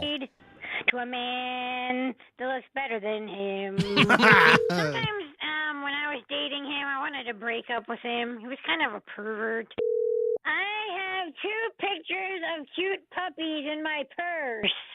So what if I got curious about Gil's hot dog? Would you like to throw a ball at my head? Yeah. Why do I always have to fall for queers? It got me into trouble when I was in high school, and it got me into trouble now. Someone raped me when I was at the BVRS program in Pittsburgh. So it's anyway. There's just a smattering. It's really all over the place. I'm a whore. But I'm wondering if that last message there is a little for our Pittsburgh bureau chiefs. BVSR is BVRS, Blind and Vision Rehabilitation Services of Pittsburgh. So I infer that she's blind, or that she's somehow otherwise infirmed. I mean, so she's mad at Kayla, mad at Jennifer, marries a whore. I am that I am. So is her friends, and that's why her dad Kayla. left. Yeah. She saw Gary's hot dog, Gil's hot dog. She's got pictures of cute puppies in her purse. Did she say she's not sorry that she saw Gil's hot dog? I need to hear that one again. Okay. See if I can find it here. They find it. To a man that looks better than him. Sometimes when I was dating him, I wanted to break up with him. He was kind of a pervert. I have 2 pictures of cute puppies in my purse. So what if I got curious about Gil's hot dog? There it is. So what if I got curious about Gil's hot dog? She is unapologetic. That's great. Kind of sounds like she's a little bit of a whore, too. We don't know this Gil. Old Gil needs this. Needs somebody to touch my hot dog. Old Gil. About Gil's hot dog. Yeah. Would you like to throw a ball at my head? Why do I always have to fall for queers? It got me into trouble when I was in high school, and it got me into trouble now. Yeah, it gets Poundcake in trouble, too. Yeah, I don't fall for queers anymore. He just wants straight married guys from here on out. I just need them unattainable so no one gets hurt. Yeah. Someone raped me when I was at the BVRS program in Pittsburgh. Right, there you go. Probably won't be putting that in their ads, but it's wild. And so anyway, that's merely a smattering of what visits me on a daily basis. Non-stop messages on the after hours line from her. So I hope she's okay. I don't know. A lot of people are like, you think that's her real voice? It doesn't sound like something that's pitched up. I don't know.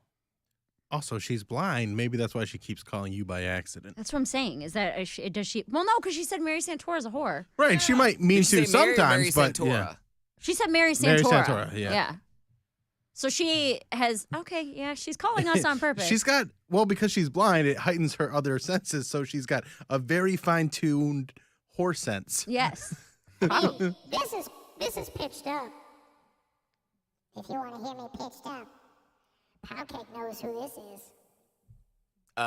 No, I don't. Who is this? Yeah, you do. I don't know who this is. I saw you over the weekend after you went to the Bill Squire show.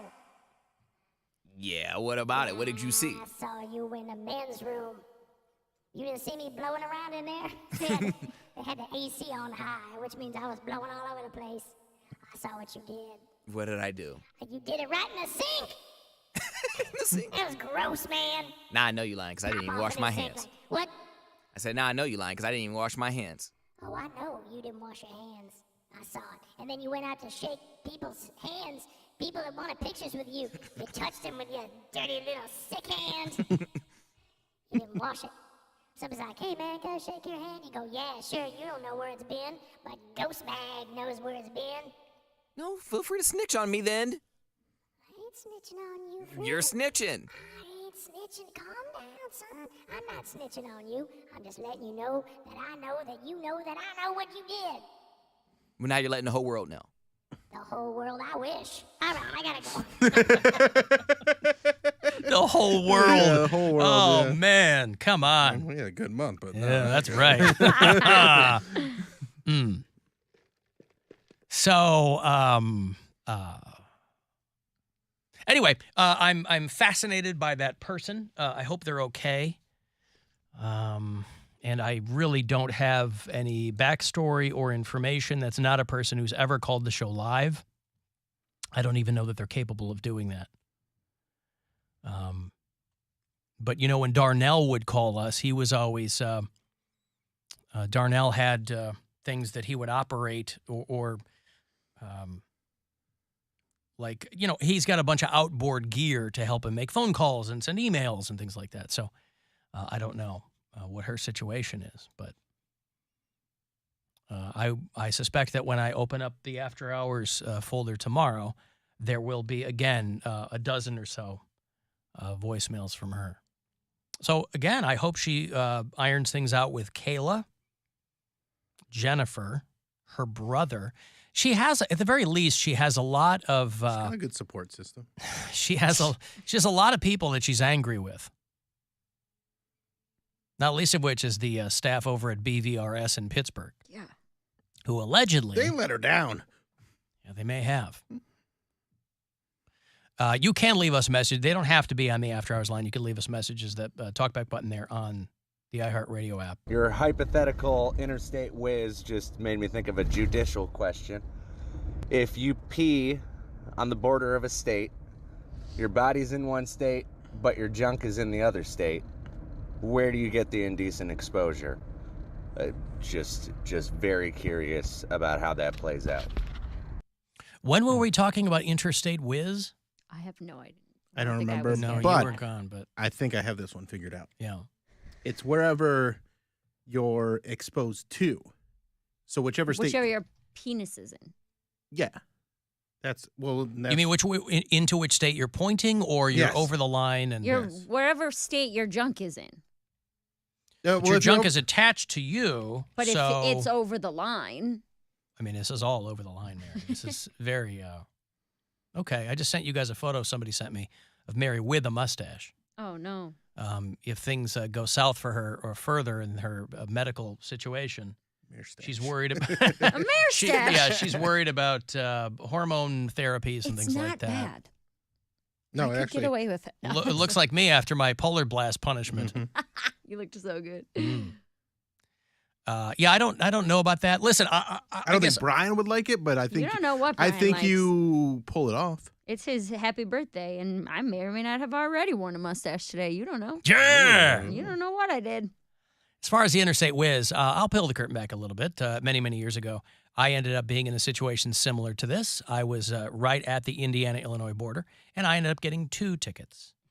I got an indecent exposure ticket on the Illinois side, and I got one on the Indiana side for not being hazmat compliant. I was charged with transporting hazardous materials across state lines because I was peeing into Indiana. It's right there at the border. And All that Mountain Dew makes your urine hazardous. what? It wasn't. Sir, why is it green? It wasn't Mountain Dew induced. But it was, no, I don't know. That would be a question for, I don't know, the likes of Tim Misney. I don't know if interstate commerce is something, and if it falls under the... I think you're going to need 2 lawyers. One in Indiana or whatever state you're in. Let's say Ohio and Pennsylvania. Let's go with your home. example. Yeah. Where is Indiana and what? Illinois? Indiana and Illinois, yes. Yeah. You got 2 tickets in not paradise. That's right. Depends on where you are. If you're in Bloomington, Indiana, not Illinois. Bloomington, Illinois. No good. Bloomington, Indiana. It's a cute little town. There was a guy whose kids apparently discovered that he was going to their mother. He and his ex-wife had a very acrimonious split, and his ex-wife died from cancer some time ago. And the kids were furious when they found out that every day their dad has been going out and peeing on their mom's grave. Yo, that's wild.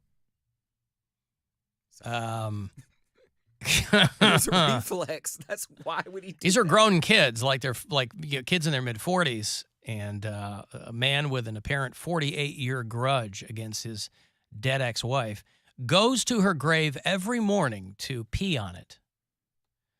The kids started investigating when they went to visit their mom's grave themselves and found bags of poop on the grave, and so they set up a camera.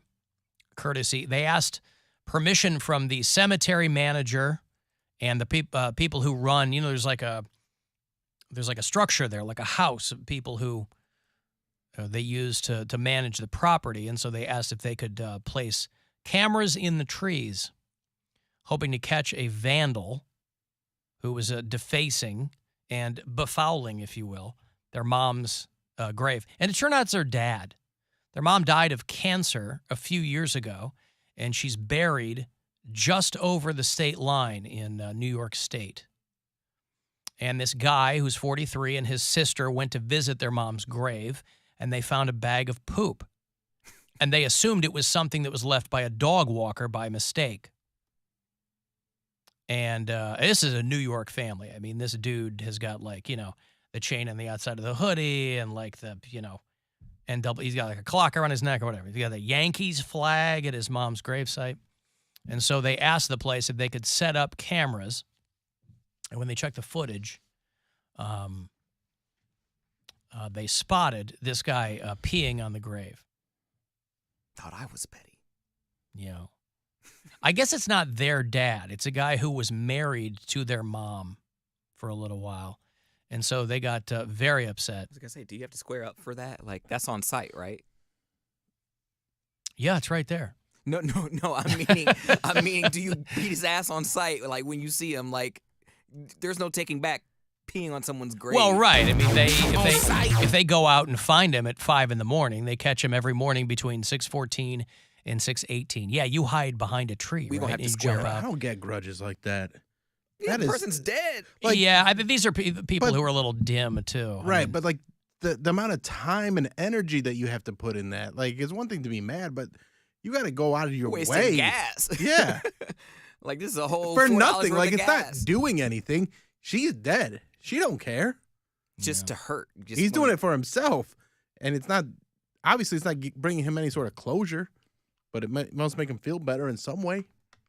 I don't know. I just don't got that kind of that's petty. anger in my heart. I see that.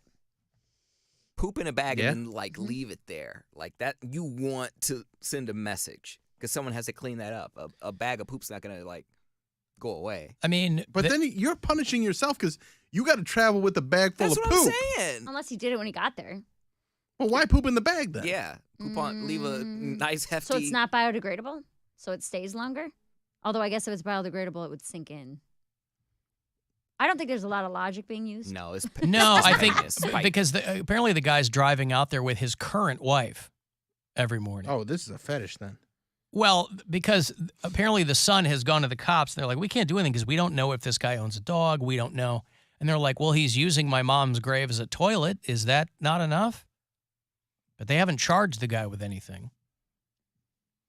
The guy left their mom when she was pregnant and never had anything to do with his biological daughter. So And one of them was a kid. They were like, yeah, we only found out about this because of the poop. And he could be, peeing out there for a whole bunch of time and we wouldn't know it. So they put like trail cameras in the trees and stuff to catch this dude. But all told, that is petty. Because it's not like, it would be one thing if he had no connection to the woman whatsoever and he was just peeing and it happened to be right there. But he was married to her very briefly. So clearly this guy, and imagine you're the current wife. She's like, wow, he doesn't even remember our anniversary. He doesn't love her that This way. guy, yeah. This guy loves hard. Now, indeed. Mm-hmm. Alan, I got stopped on a no-truck street peeing. Officer didn't cite me, but told me I was lucky I didn't get 2 tickets as I was crossing from one city to another. Mm-hmm. Huh. So you don't have to do a state line thing. You can do it from city to city. Yeah. You get charged in both states, and then they would fight over which one actually got to prosecute you. You think they would? No, I want this public urination case. I mean, it's a misdemeanor at best, I think. But I don't know. Depends on what state needs the money, I guess. I've got to take a break. I will have Night Ranger tickets for you. You want to go see Night Ranger? They're coming back for the second annual Danny Rapepi Memorial Show. This is a good time. These guys are coming through. I think they do it at Playhouse Square. I'll have all the details for you. It happens at KeyBank State Theater on November the 9th. That is a Wednesday night. Night Ranger and the Contemporary Youth Orchestra over there. You can go to playhousesquare.org if you want the details. I will have a couple of tickets here for you out of the break. 35192 and a text for something else, and we'll be back. It's the Alan Cox Show. On our free iHeartRadio app and your favorite smart device. Just tell it to play the Alan Cox Show. On iHeartRadio. The biggest stars in all of music share the stage at our iHeartRadio Music Festival. A Stallion.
gave him marijuana.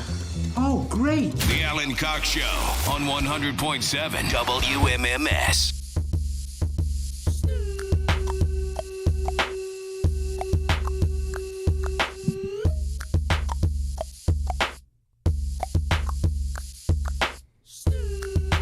Snoop dropped a line of breakfast items. See, this is the genius of Snoop. Saucy sausage. Snoshy sausage. Snoop's Nosy Sausage. It's gonna have scissor.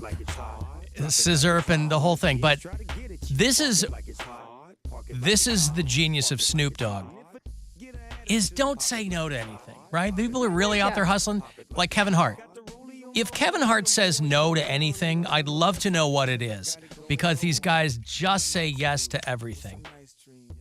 And the transition that Snoop has made in 30 years is nothing short of it's a masterclass. All the dumb classes they have in college, I studied The Simpsons for a semester, whatever. I hope someone is teaching the business sense and trajectory of Calvin Broadus, Snoop Dogg, because where he came from to where he is now is amazing. He says he wants to add diversity into the grocery stores, and so his Mama Snoop breakfast foods line is launching. It's mostly genius because it's clearly just a company that makes this stuff, and then he slaps a label onto it, and it's got his mom's picture on it and whatever else they're going to do with it. Top of the morning, as you can see, we got the broadest foods breakfast selection for you. And not only does it look good, but it tastes good. Then over here, you see we got the Mama Snoop pancake mix, because you know Mom love making them pancakes. Then we got the Mama Snoop oatmeal, you understand me? And my favorite, the one, not the two, hello, grits, baby, instant. Just add water, baby. That's how we doing it, making it real easy for you to get up in the morning, get you something to eat, start your day off right, something healthy, some generational, some family, some from me and Pete to you and you. Oh, are there still A&Ps, by the way? From A&P to you and me? Yeah. Is A&P still a Apples chain? and pancakes, right? He's talking about. No, he's not selling breakfast apples. Foods? No. A&P. Oh, is that still around? Well, who knows? It was a grocery store chain a long, long time ago. The Great Atlantic and Pacific Tea Company became A&P. So if you're sitting there going, God, there just isn't enough diversity at breakfast time, there's Mama Snoop breakfast foods. Pancake mix. My wife just bought a thing of pancake mix, and I told her, you bought it too soon. We could have bought Mama Snoop. He wants to build economic empowerment and generational wealth. We can't argue with that. He said there was a void for black culture when they took Aunt Jemima off the shelves. Where other people just get in their own heads and get angry, Snoop saw opportunity. Mom, you know who's going to benefit from Aunt Jemima being off the shelves? Mama Snoop. Now his mom's dead, but he founded the company to honor her memory. Beverly Tate, Snoop Dogg's mom. And he has named, remember Master P? Mm-hmm. He's the company's CEO because Snoop's a busy guy. Why aren't any of Who knows what Master P's got going on? He can, what? Why aren't any of you billionaires? So you can just name me as CEO. Anybody? He's a millionaire.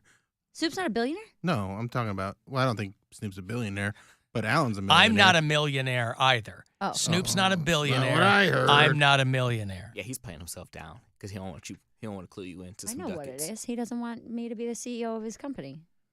Why would my wealth have anything to do with your ducats?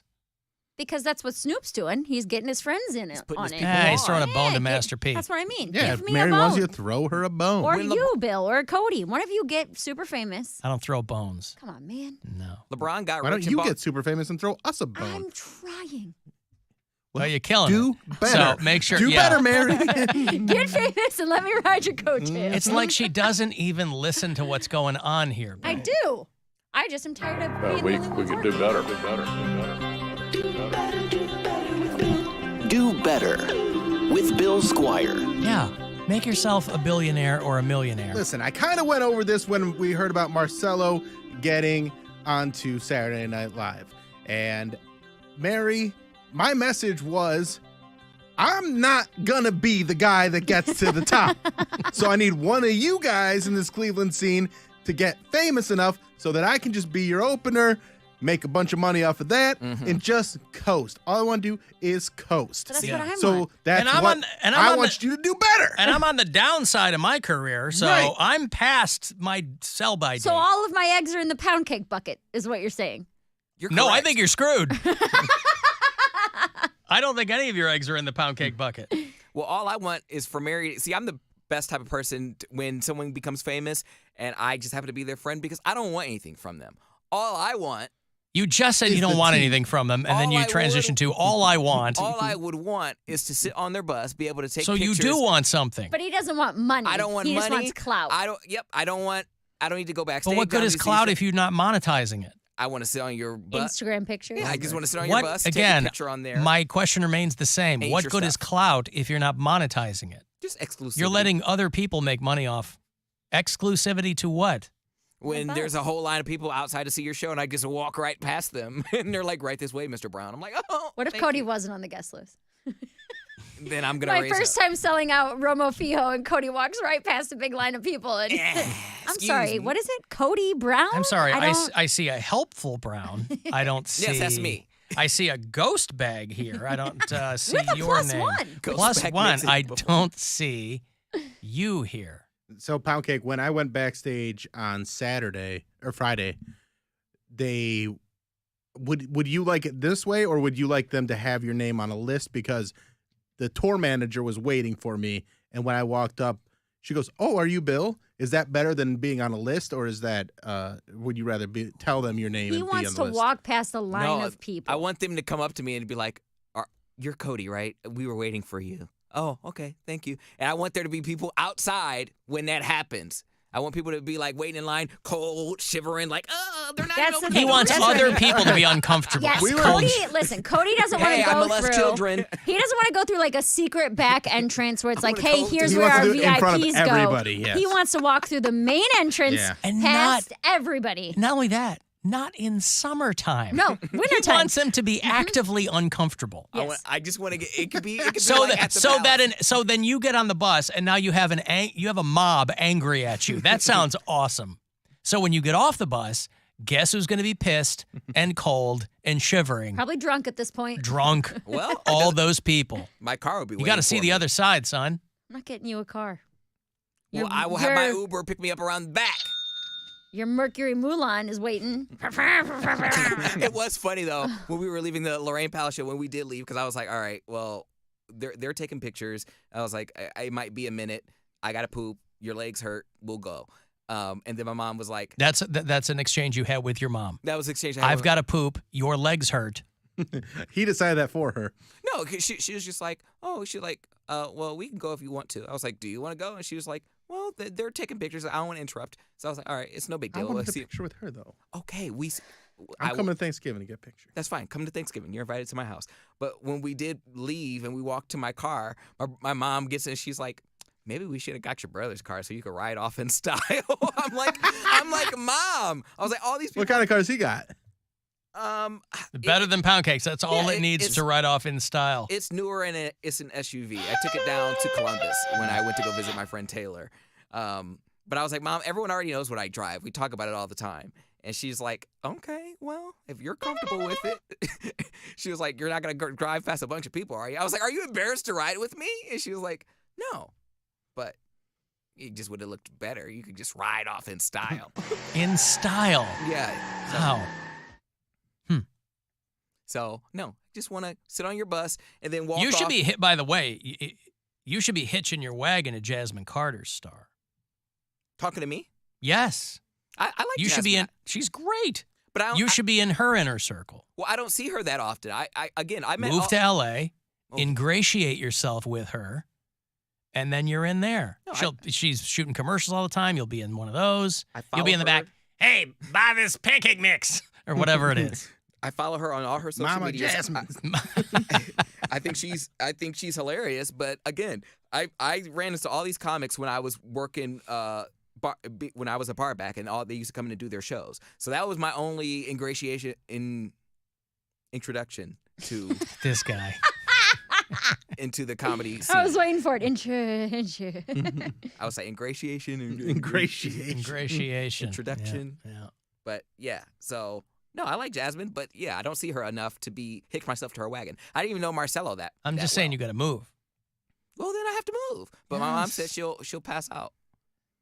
She'll go into cardiac arrest if I leave. But I bet she'll wake up again. She'll pass out. She might. Alan, I missed the beginning of the show. Did Bam Bam hook up with Teresa?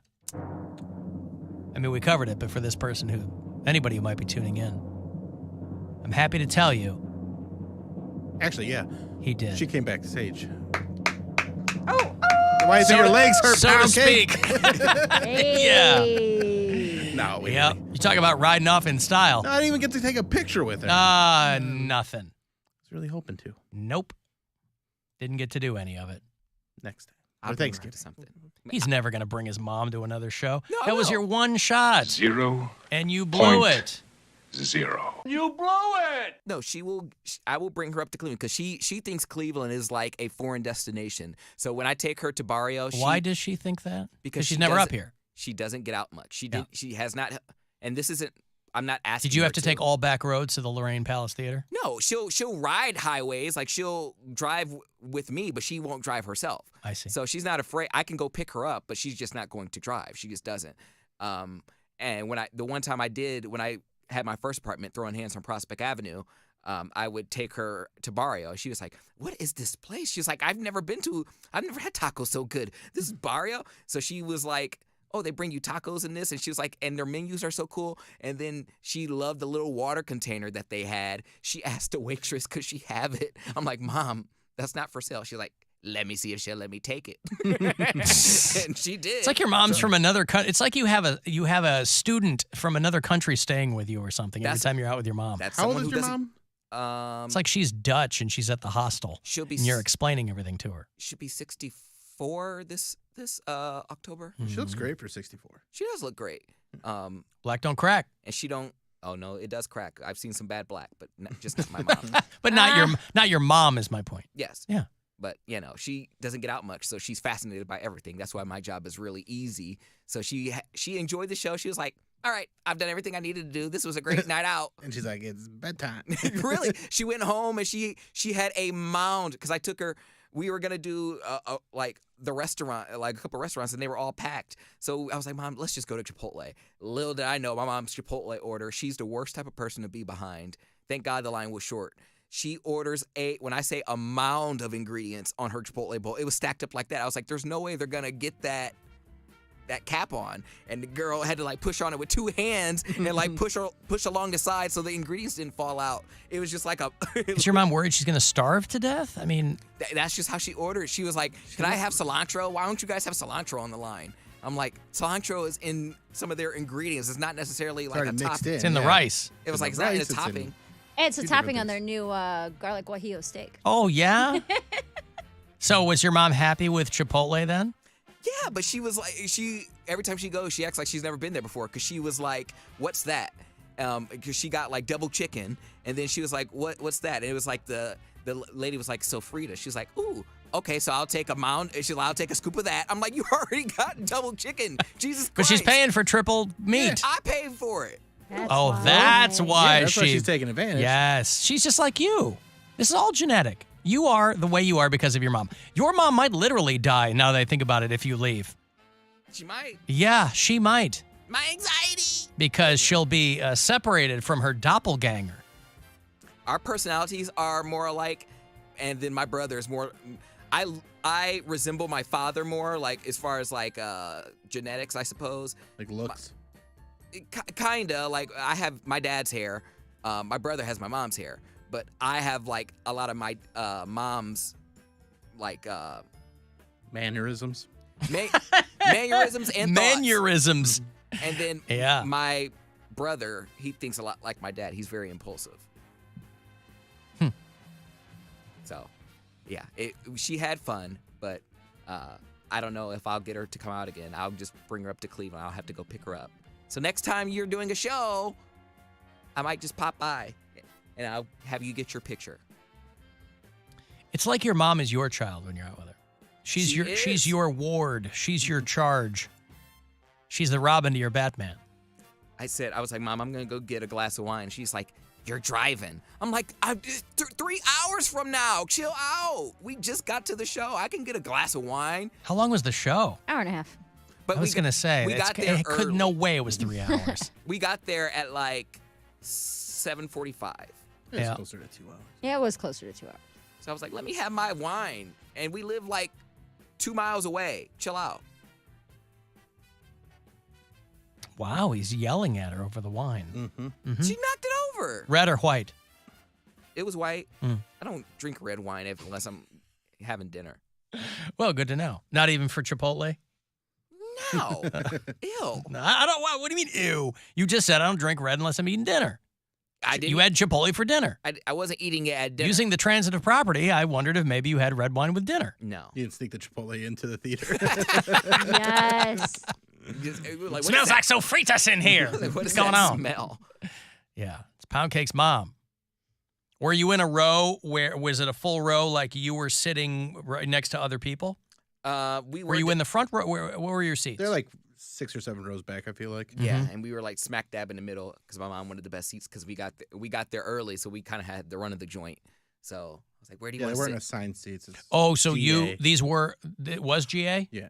So you guys were sitting and then watching everyone else file in. Yes, and I got you. And you want to know how much my mom is like me? We walked in, and I was like, "Wow, I forgot how big this place was." She was like, "Oh yeah." She was like, "Why didn't you get us a loge?" I'm like, "Mom, like you didn't pay for any of these tickets. We got an entire place to sit, an entire theater, and you said Why didn't you get her a loge? Because she don't need a loge. Like for what?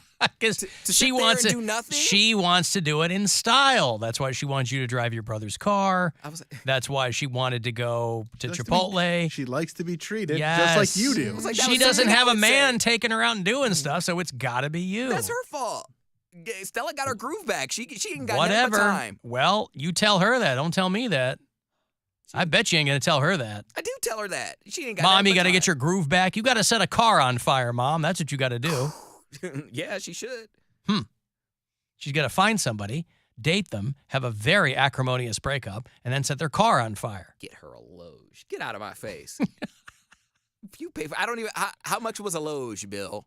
I don't know, man. Yeah, we didn't even know they were selling those. Yeah, I didn't till know. that. That's what I'm saying. I didn't even know where to get that. I went online and bought the tickets. Man, shut your ass up. You talk about a loge. Like you don't even know how to react. You don't drink. You're gonna sit there and have your, blanket all spread out, and that's what you're gonna do. bitch? And enjoy yourself. You can do that on the ground. General admission. Do it on the ground. Mom, this is as classy as it gets, ground level. What, bitch? I got to take a break. If you want to text for something, 35192, AlanCoxShow.com.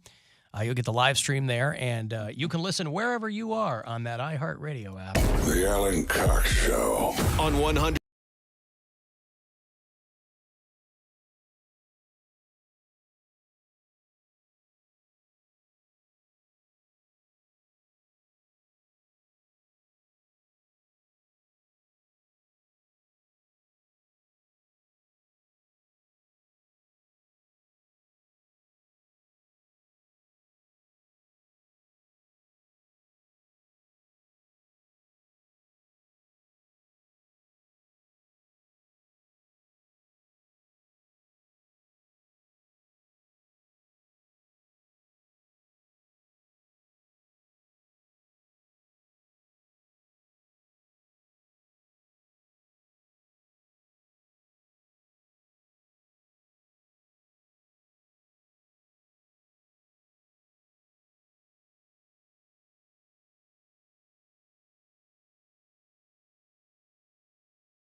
Buzzard. The home of the Buzzard. The Buzzard. This is 100.7 WMMS. Cleveland. We're glad you called us for information about masturbation. It's a subject many people feel uncomfortable with and don't talk about. Call the Alan Cox Show. 216-578-1007 or 1-800-348-1007.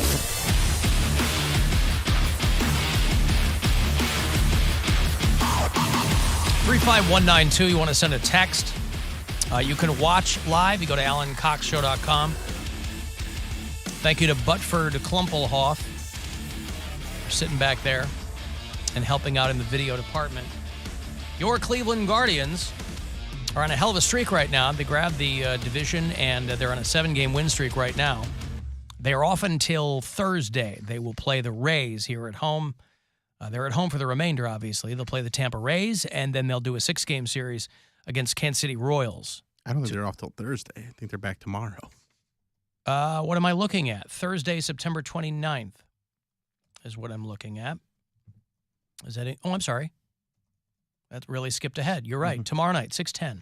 Oh, yeah, of course, because tomorrow, Wednesday, Thursday, yeah, those are 6:10 games, right. So tomorrow night, here on MMS, 6:10, we'll dip a little early. Tampa Rays are in town. I think the Rays are like just about 500. But they will play your Cleveland Guardians, and you have a few days left remaining to use the promo code BUZZ over at CLE Clothing Company. That'll get you 20% off whatever you get over there, whether it's retro Buzzard merch or whatever you want. We're still waiting for tonight's Monday Night Football game, but Terry the Goat had another less than stellar week. She did not have a good week. It's been a crazy season so far. Yeah, it's been a wild There's a season lot of so stuff. far. You know, you got the Chargers just completely crap in the bed yesterday against the Jaguars. You got the Colts beating the Chiefs, which nobody saw coming. There's a lot of really weird football yesterday. That Sunday night game was pretty unwatchable, and it ended in an 11-10 score, which is just odd. Did you see the Bills' offensive coordinator? Yeah, Ken Dorsey flipping out. This guy, after I'll show it to you if you're watching the live stream. This guy, after they flub, I think their final play. Former Browns quarterback.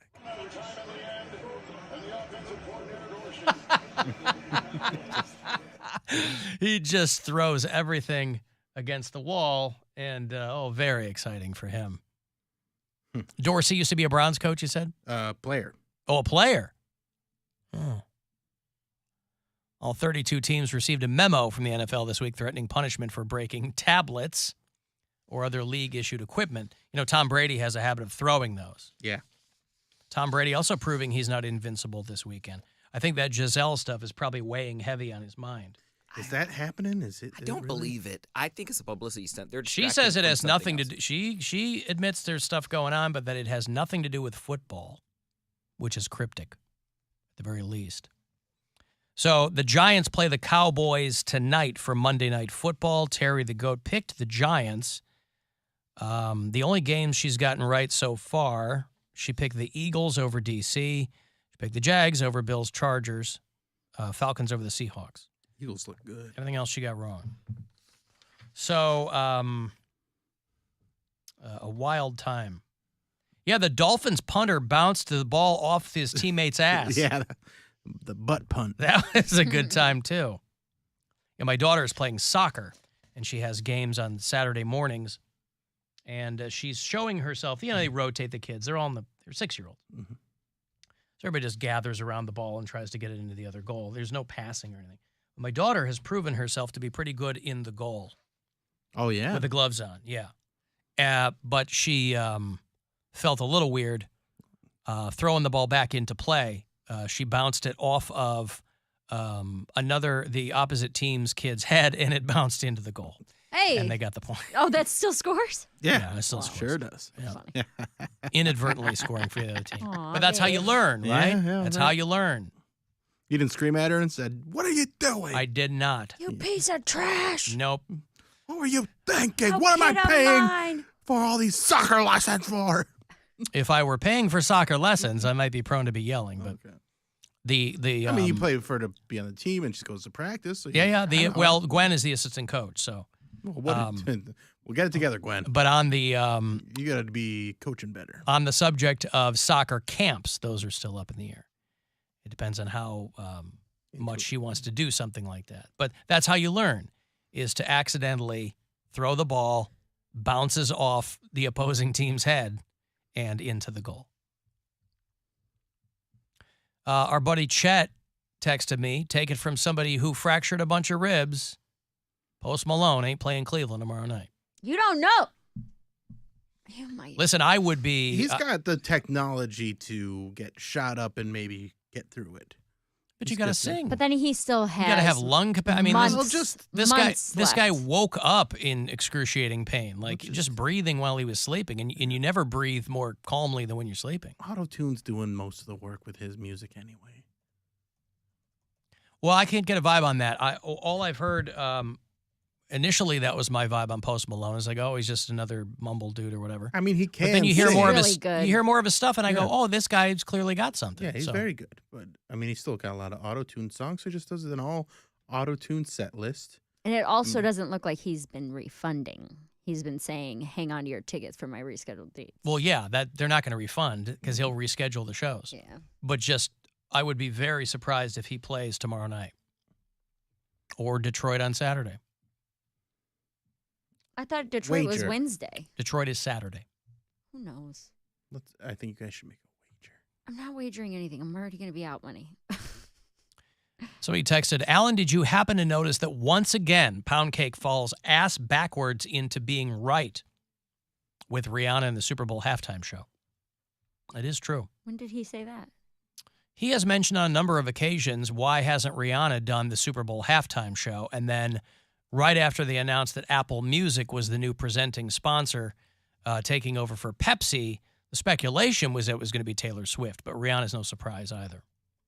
They asked And Poundcake, he has been, he's been team Riri since you could be on a team. Yeah. Well, I thought you were saying that she wasn't going to do it because of racism. I know. I didn't say Probably. No, I thought you had said, why hasn't she? She should do one. What I said was they should have her do one. She's turned it down. They were asking Taylor Swift. They did ask Taylor Swift. Taylor Swift said no because she doesn't own her music right now, so she's waiting to record the rest of her first 6 albums before she performs. Now explain that to me. What does that have to do with her performing at the Super Bowl? Because when you perform songs from your catalog, somehow, some way down the line, the person who owns that catalog gets paid. And right now, and she doesn't want other people getting paid off of her it's performance. Scooter Braun, Justin Bieber's manager, who she doesn't like. Okay. Bought her masters. She doesn't want to perform, make him money. And she's going to wait until she re-records the albums that are already out. So then, well, why didn't she do that? Chop chop instead of putting out. She's getting ready to drop a new album. It might be next year. She's recorded I think the first 2. I think, I don't know, but she's already in the process of recording those. They're just not out yet. She's not going to make a big release. She just wants it. So well, anyway, Rihanna's going to do the Super Bowl halftime show. And so they went to Taylor Swift. She said no, not yet. And then somehow, some way, they convinced Rihanna. I don't know. They don't pay for the halftime show. So it's Who does? No one I'm saying don't get paid. No one gets performers paid. don't get paid. It's for promotion.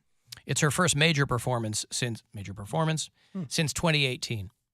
What was 2018? First time we did that since 2018. No, I've been working it back in. I know. But yeah, no, they had been asking her along the line, and I think it was because of the whole Black Lives Matter thing, and she turned it down in support of Colin Kaepernick. And she was saying that, black athletes don't get paid enough and blah, blah, blah. I don't know what it was, but it was essentially not enough diversity. And she's like, when y'all come correct and start treating black athletes with some respect, I think that's where she was coming from. And now she's caved. She's a mom now. She's a billionaire. Well, she will. This is also probably to promote probably a new album. R9, yeah. She'll probably come out with some new R9. singles. Yeah, she'll come out with some new singles by then. I'm excited to hear her old stuff because I like old, not old Rihanna, but like the Unfaithful Rihanna, Umbrella Rihanna. Ella. Yeah, I like that one, but I think my favorite one was Where Have You Been? I know everyone likes this is what you came for, or this is what you, whatever song that was with Calvin Is this going to be another thing where Eminem runs out and does a thing with her? The Monster. There's airplanes and stuff. What? Whatever that song was. No, that was Haley Williams. Oh, that's okay. No, what if Chris Brown comes out? Oh. What, it hits her? I mean, that is on par with NFL.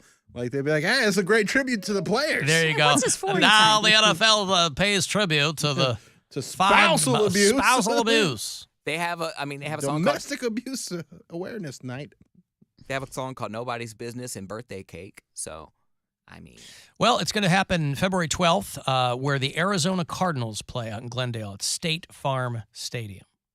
Oh, so and Apple Music is the brand new sponsor. So there you go. That texter is right. Poundcake has fallen ass backwards again into being right. Well, this is not one where I feel like he fell ass backwards. This is one where he's very looped in on this stuff because that's the only part of the football season he cares about is the NFL halftime show. That is the football season. That is the only thing he gets. Yeah. And again, there's a lot of people who only care about the halftime show. I don't think I'm necessarily right. I just I'm surprised she said yes because they had been asking her for years and she just declined because she doesn't need to. But this year, well, I think this texter wants you to take the win. So I'm going to take the win. That's a sports term. So, I mean, Taylor Swift next year, I think Ariana Grande will probably be in the running in the next couple of years. Women seem to do better halftime shows than men for whatever reason. Men want to see men. Women want to see women. Women are more invested in the halftime show. Yeah, but men, well, yeah. Men are going to watch the game either way. Right. Men want to see women. Women want to see women. And when men get up there, it's usually corny unless you're like an act that just goes over racial and sex gender bounds, like, and that Justin Timberlake didn't do it, Coldplay didn't do it, Bruno Mars was like the only one, and that was like, okay, everyone kind of agreed that was a pretty cool halftime show. Even Maroon 5 didn't do it. Bruno Mars was good, and Prince's best halftime show of all time. No, Dr. Dre and his whole clan. Last year? I loved it. That was the best one you've ever I seen. watched it like 10 times on YouTube. Huh. Well, have you watched the Prince one? Somebody texted me that performers pay to do the halftime show, and that can't be true. They don't. There's no way you're going to pay. They don't. Rihanna's pay. not going to pay to do the halftime show. Right, but Dr. Dre paid a lot of money you for may the pay for your production set. of it. Right, yeah. to do what he wanted to do. And to have who he wanted. Yes. From, yeah. And again, Rihanna got she'll just cut a check because she got $1 billion. Like, there's been a couple billionaire halftime shows. I mean, she's not a billionaire, but she's married to a billionaire. And then she's got to be getting close. Nope, Rihanna beat her. Hey guys, going back to what you were talking about with the NFL halftime show. Remember a couple years ago when Dee Snider said something about all those guys play rock and roll songs throughout the stadium, like "Come On, Feel the Noise" or "Crazy Train" and stuff like that. Yet none of those artists from any of those songs that they play during the games have ever gotten a chance to play a halftime show. And he was mad because they picked people like J-Lo and all that other stuff. That's right. Let Gary Glitter play the halftime show. No, but people have always wanted to see Metallica play. I mean, Metallica is the biggest grossing metal band in the world, and they've never done a Super Bowl halftime show. So the point, Dee Snider's absolutely correct. You go to any sports event, and you're going to hear Thunderstruck, and you're going to hear Crazy Train. They never have those acts.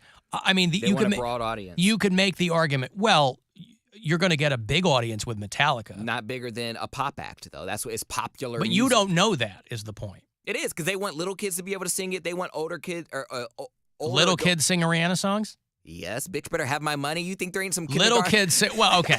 but you take my around? point. I mean, if they're playing all these songs that are clearly very popular songs in a sports context, I mean, anytime you see like a soundtrack for a sporting event, or it's always rock and roll. Yes, but it's metal and it's fast and it's heavy. It's not Rihanna. Jock Jams is full. But a lot of kids heavy metal. It's all. But you know what I mean. You know. I understand what you mean, but like a lot of kids are not watching soundtracks to NFLs. They're watching soundtracks to metal movies bands and aren't out cartoons. there dancing and flouncing around either. I mean, they're standing there and they're playing. So. It's not a very dynamic show if you have a metal band, but I mean, bring back Twisted Sister. Who knows? They went rock band heavy after Janet Jackson for a while because they just wanted some legacy acts that weren't going to be overly sexual. So they went. Yeah, it was like the Who, guys that were 100 years old, Aerosmith, and Aerosmith, and they did Rolling Stones do it too? ZZ Top did it in the late '90s. Yeah, Chili Peppers. Well, that was with Bruno Mars, so they were a special guest. Well, you know what I mean, though? Like, they'll Yeah. throw those guys in, but the Chili Peppers aren't a hard rock band. You want, hey, I would love to see Metallica do the halftime show. Yeah, it'd be I think that'd be a great one. And with all their newfound popularity from Stranger Things, I think it's gonna be a hit. I think people would love it. Maybe Rihanna will extend an olive branch and be like, "Hey, why don't you come out?" Well, I mean, they play with We'll Lady do a little- Gaga. yeah, They've a done little stuff. something. Rihanna and Metallica. You want to do rock trivia? Yeah. Do you have it right there, Poundcake? Yeah, I got to We get haven't done it in a long time. Bill got Poundcake a Rolling Stone rock trivia calendar for Christmas last year, and we were doing it every week for a while, but we've fallen off. Are we going to today? Yes. Today is today. The 26th of September. Brian Bailey's birthday. Brian Bailey's birthday. Bill's girlfriend's birthday. My right. ex-wife's And birthday. and that's what she goes by now. Bill's girlfriend. And What Jim is your Two's girlfriend's birthday. name? Jim Two's. I've never met your girlfriend. What is her name? Danny. Danny. It's Short- Danny's short for birthday. Daniel. Yeldorf. It's Brian's birthday. Poundcake knows somebody whose birthday's today or no? No. Okay, what's the question today? It says, who played drums on the Song for the Deaf by Queens of the Stone Age? Too easy. Oh, that's easy. Why? What? It's too easy. No, I don't know this one. Okay, well, A, B, C, or D. Let's see if you guess it, Mary. A, Taylor Hawkins. B, Trey Cool. C, Dave Grohl. Or D, is it Josh Homme or Josh Homme. Josh Homme. Okay. Dave Grohl. See, Dave Grohl. Yep. Yeah. Now, why did you think that? Why did you guess Because Dave you Grohl? said it was too easy, and that was like the most recognizable name. You know Taylor Hawkins. I know the name because he died. Yeah. Yeah. Give me another one, Poundcake. You don't know who Trey Cool is? No. From Green Day. Drums for We'll Green go Day. to this week, this past weekend. So Yeah. that we passed that one. Yep. Okay. While on tour in the summer of 1992, U2's Bono made a frequent onstage calls in attempt to reach, and it's A, B, C, or D. A, British Prime Minister John Major. B, George H.W. Bush. C, Michael Jackson. Or D, Bill Clinton. I'm gonna say the Prime Minister. What year was this? 92. 1992. The year I was born. The year of Poundcake. Read them to me again. While on tour in the summer of 1992, U2's Bono made frequent on-stage calls in an attempt to reach A, B, C, or D. British Prime Minister John Major. B, George H.W. Bush. C, Michael Jackson. Or D, Bill Clinton. I'm going to go with George H.W. That's why I wanted to know the date. It's going to be Clinton. I don't think Bush 41 was president anymore in 92. Well, 92 was the year that Clinton was running. Well, What's the answer? the election was 92. Right. But When he in didn't get 92? He didn't get inaugurated said until over the 93. course of the 93. I see what you mean. In the summer of 92. Oh, so it would still be Bush 41. Yeah. George H.W. Bush. Is that everyone's answer? I'm going with Bill, yeah. Mary? I said the Prime Minister. Okay, it's B, George H.W. Bush. There you go. Yeah, that's some good rock trivia right there. Bono on there. Okay, well, okay, there you go. Thank you, Poundcake. We back to fine form there with the rock trivia. The God I believe isn't short of cash, mister. Alan, I saw Post Malone do the Nationwide Arena the night. Where's that? Columbus. Columbus. The night after he broke his ribs. Well, listen, man. I mean, you might be able to do that the night after, but he canceled Few Boston this weeks past out, Saturday yeah. night. Yeah, Your I body mean, probably goes into shock. they or can like- only or you can only shoot them up with so much. It's not worth it. What you're not giving people their money back. So all you got to do is reschedule the shows. He's called Post Malone for a reason. He's posting Now he's Postpone Malone is what 4 million people are texting me. Yes, correct. You nailed it. I'll drop some balloons for you when we leave. Right. Okay, if we want to go bad dad jokes, I got one that I didn't do on Saturday, but I wanted to, but I ran out of time. Oh boy. Did you hear that Bob Seger's running for Congress? He's got a very anti-renewable energy platform. It's running against the wind. Rolls right off the tongue, doesn't it? The setup is just it's smooth as silk. Well, yeah, okay, well, there it you needs a go. little Against work, the but wind. you get it. Yeah, man, I get it. Why didn't you do ran that? out of time for that? I decided against it. He ran against the joke. Right. All right, well, listen. For good reason. Mm-hmm. I'm going to break here, and I'll have those passes for Cleveland Beer Week, which is coming up. Hey, do you like beer? Well, you're in luck, because Cleveland Beer Week, their Night of the Brewseum. I'll have a couple of tickets for you for that. Beer Week is the 14th through the 23rd of October. Go to clevelandbeerweek.org to see the entire schedule of what they're going to do. So a couple of tickets for Night of the Brewseum after this break. 35192 if you want to shoot a text, and we'll be back after these. It's the Alan Cox Show. Everywhere on our free iHeartRadio app. Or whatever smart device you have. Just tell it to play the Alan Cox Show.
When does Poundcake go into the Country Hall of Fame? My truck, my beer, my guns.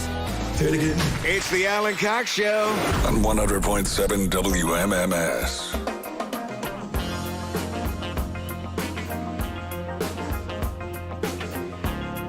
Just got word they had a scare over there with the Browns. Saw that email about DeMiles Garrett. What's that? DeMiles Garrett. Defense. Remember. Miles Garrett involved in a single car crash near Wadsworth. Minor non-life-threatening injuries. But Browns are going to Brown. And he got hurt. He got hurt, but he's... After practice in Berea. I blame Mary Santora. That's her neck of the woods. What could I possibly have done? I don't know. I don't follow you everywhere. That's what I'm you didn't literally do. here. I don't know that. But it actually He happened. went to practice in Berea Monday morning. You weren't here this morning. You were here around noon. Perfect And- time for you being here is a perfect alibi. Mary's Because usually I was- not here like No. quarter to 2, right? She's in here today at noon. I'm in here doing stuff. Mary comes in. Now Alan saw her here at noon. I had a sales meeting at noon. That's why. Could we speculate wildly about what happened? Yes, of course. He heard my vagina is broken, and he's so crestfallen that he crashed his car. Huh. I don't think he crashed. Well, yeah, right? In the article, they said it Crashed his Porsche. Yeah. he Near flipped it Wadsworth. like 3 times. Like, Holy flipped over. mackerel. And there was a female passenger in the car. Oh. And here, they said no drugs or alcohol Right? were involved. But I think maybe he was getting a little Oh, no. road pleasure. You think so? Right after practice? I mean, they have showers and stuff. I guess so. After a She was Monday like, oh, practice. DeMiles, I can't wait to get in that car with you and strip off them pants. And then... Car went off the right side of the road and the vehicle flipped several times. Yep. Holy mackerel. It was around 3 o'clock. So, all right, Mary was here. But that doesn't mean that she couldn't have had some kind of Confederate out there in the field I did not. asking these people, hey, listen, we're going to get all kinds of press for the town of Berea, Ohio, if something were to happen. Although Brian is off today. So what he's doing in Berea, Ohio at the moment, I do not know. How does he feel about DeMiles Garrett? He likes him. Big fan. Both maybe. Garrett and the female passenger were taken to a nearby hospital. What is the nearby hospital to Berea? It was in It's Wadsworth. in Wadsworth. The nearby hospital in Oh. Berea is southwest, but he crashed his car in Wadsworth. That's where In I was born. Wadsworth. So that I do not know. There's, I mean, for where he's at, I know there's one.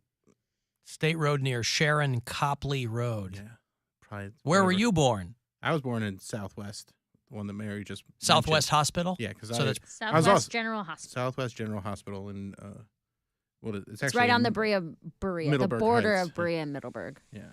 How far is Wadsworth from Berea? Not close. So he was in the car for a while then. Yeah. That's actually very close to where my parents live now. Could your parents have anything to do with it? It seems highly unlikely, I but think so. that's what's it's genius in its simplicity. Yeah. No one would ever suspect the Squires of anything untoward. No drugs, no alcohol. That's good. That's what I'm thinking. Both were wearing seatbelts. That's great too. Well, that kind of click it or ticket. Mm-hmm. That does away with your theory. Not a little bit, but you could always do the old lean over. Yeah, the lean over. You don't have to can- unclick you to don't have lean to- over. yeah. I could never Especially get for a guy like Miles Garrett, it's probably she could probably do it sitting up. Just reaches over. She brings if he's got it if there the like, mountain like a water noodle. Just that's like, right.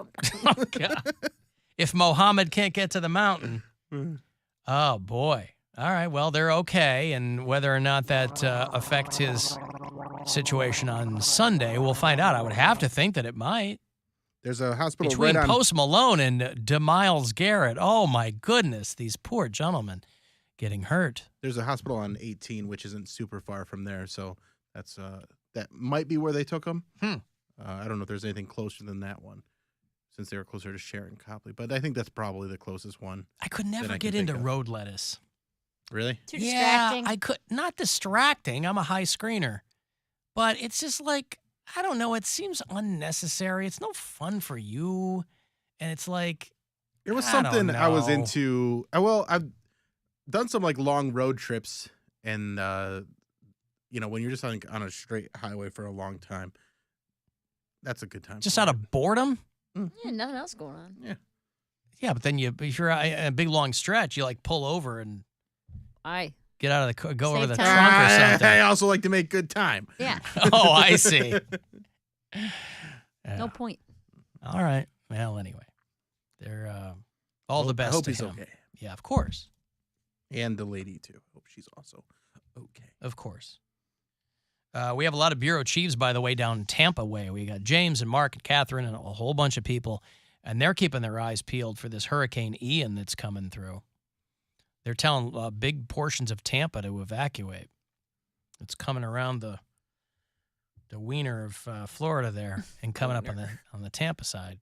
When I was in Maine this past weekend, there were talks of like canceled and delayed flights because of wind advisories from that same That hurricane. storm hit Canada. Yeah. Usually doesn't. Yeah. There were like 60-mile-per-hour winds overnight, and Well, that was a different storm. They said Hurricane Ian. That was Fiona, I think, that came up through Maine. Maybe they didn't know what they were talking about, but they were mentioning that specific hurricane. And I was like, because I saw a bunch of flights canceled in like Texas and Florida and stuff on like the monitors. And I was like, this doesn't make any sense if that's all the way up in Maine.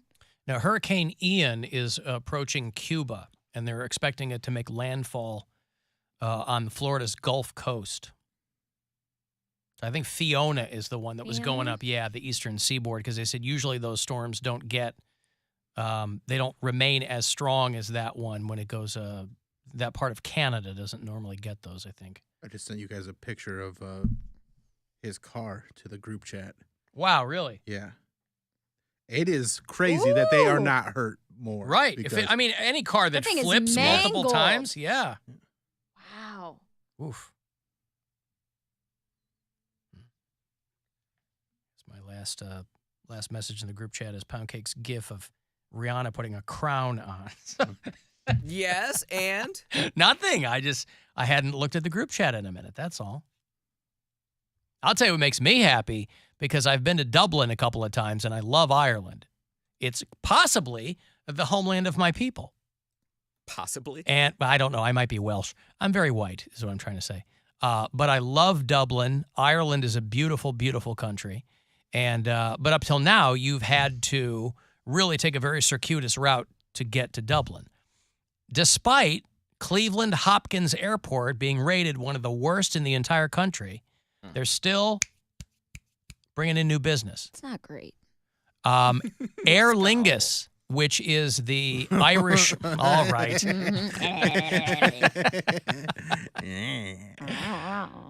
The Irish airline is Aer Lingus, and they're going to launch nonstop service from Cleveland to Dublin. Nice. Yes. So when you're flying from Cleveland to Dublin, all you got to say is, I'm going to Lingus. That's right. Nicolas Cage is doing a sequel called Con Aer Lingus. It's very exciting. Well, he can't eat a peach for hours. Conolangus, what brings you to these parts? I'm headed down south. Of course. How far south are you headed, Colonel Angus? Ain't really sure. I prefer the deep south. I like the heat, the humidity. Oh, sir, I do not. And who is this little rosebud? This is our daughter, Melinda. Colonel Angus, the pleasure is all mine. Well, we hope you'll spend the night with us. Well, thank you, Miss Annabelle. And if I overstay my welcome, just tap me on the head. It's Christopher Walken in a classic SNL sketch about Colonel Angus coming back from the Civil War. Alan Cox Show After Hours line. If you want to leave us voicemails there, you can. But you can leave us shorter messages on the iHeartRadio app. little talkback button there for you. Hey, Alan. Brennan in Akron here, podcast listener. You guys are talking about how dangerous those Lime scooters are. Wife and I were in Denver a couple weeks ago, and about an hour and a half before our flight, we decided to take one of those Lime scooters, and I crashed hard, hurt my leg pretty bad. We Ace wrapped it up and flew home, and I get home and found out that it was broken pretty bad, and now I have a plate and 10 screws in my leg, so that's fun. Holy bye. mackerel. Yeah, man, just walk. How many times are you going to say that today? A lot. Don't stop me. I'm on a roll. Okay, sorry. Kristen texted me. She said, dude, my dog pulled me down while I was walking her, and I broke a rib and bruised my lung, and I was out of commission for 6 weeks. Any chance Post Malone had a dog under the stage? Is that what pulled him down? Or he fell? He fell. Yeah, there's an opening in the stage that opens for the acoustic part of the set, and he forgot about it. That's why no pop artist should do acoustic sets. Mm-hmm. Stop trying to prove that you can actually play music. Just record your voice like you do when you're doing an album and play the track back. We're okay with that. We're adults in 2022. We know how the pop music sausage is made. Stop trying to prove that you can play a guitar. It gets you hurt. Alan, I really hope Myles Garrett got his Wadsworth. Well done. I mean, I'm just glad he's okay. He lives in Wadsworth, someone says. Okay, well, there you go. There's a Wadsworth Hospital with an ER. Wadsworth Rittman Hospital. Okay. The storm is going to be very ugly for us here in Florida. I don't know. They say it's going to stall for days. Why do people still live in Florida? This is what I don't.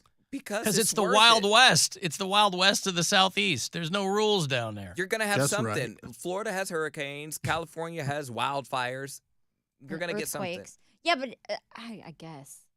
You're going to get something. When you have that type of weather, like, pick your poison.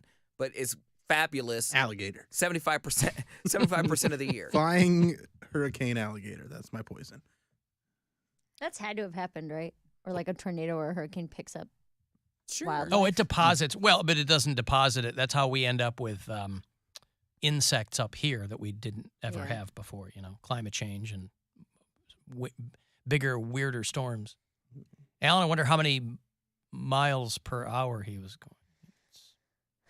I don't know if that's necessary. 95. That's his number. Is that his number? Yeah. Oh, that's pretty good. That's pretty fast. I mean, if his number had been 7. It's a quarterback number. That would never be Not his so. number. Not anymore. Not anymore. They let those guys use whatever numbers they want, basically. That's right. Now. Alan, I fell drunk in the shower and cracked a rib at my sternum. Oh, my gosh. Well, listen, that's why you can't convince me of the shower beer. Because the shower beer, I know a lot of people go, that's how you start. But I think it's also how a lot of people end with the shower beer. No. What up? Who? No. What? No one wants a shower beer after they're already smashed. No one takes a shower I was after gonna say, they're I don't think I've smashed. ever been blackout drunk and been like, I could use a shower. You've never been drunk and taken a shower? No. Not Before you like plop into bed? super drunk. Oh, no. yeah? Well, but I feel like you've told us stories about you falling asleep because you were going to get into the shower. Or falling asleep in the bathtub. The That's Dennis not a Rodman shower. story. Weekend. I was Yeah. going to get into the shower because I had to take. 'Cause I you had to go to a do show, something, yeah. and I hadn't showered all weekend, so I had to take a shower before my show. Why'd you stop drinking? Sometimes I ask myself that all the time. But no, I don't think I've ever been blackout drunk. Like I should probably clean myself up. Exactly. Come No, on. you want to be sloppy. I mean, all right. There's a picture of I used it for one of my album covers where I'm passed out in the shower because I was throwing up out the window on my car and not my car. Well, my brother was driving my car. I was too drunk to drive, obviously. You know what part of it is, too, is if you were drinking when there was still smoking in bars. Oh, you Because for a stink. lot of Yeah. people, they don't know that. But for some of us, you would come home smelling like cigarettes and cigars and stuff. Yeah, that was. And you'd hop in the shower. I didn't even. Because you could take your drink. clothes off, but it was in your hair. It was just Yeah. all over the place. After the rage room yesterday, I was driving back up home and little piece of it looked like a little piece of plastic from one of the records that was in my hair fell out, and I was like, oh, I probably should have checked that. Yeah. Should have shook out the For hair. glass. Yeah. So what were you destroying in the rage room? They had a big giant windshield that you could hit with baseball bats, and then they had other Wood or aluminum? Aluminum. And then they had a whole bunch of wine bottles, and then they had a bunch of plates and other little knickknacks that were glass, VHS tapes, and one of my favorites was records. And when you'd hit the records with a baseball bat, they would just explode, and it was fun. They also had some computers and keyboards. A lot They of fun probably just stuff. go to thrift stores, Yeah. right? And Well, grab all they this have stuff. contracts with places that clean out old office buildings and Oh. wine bottles and from wineries and stuff. So they have a good way of sourcing everything. But hitting a wine bottle with a sledgehammer is very satisfying. It just explodes. It just disintegrates almost.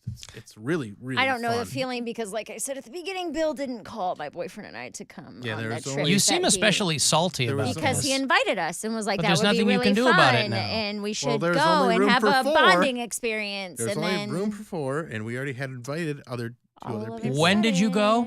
Yesterday.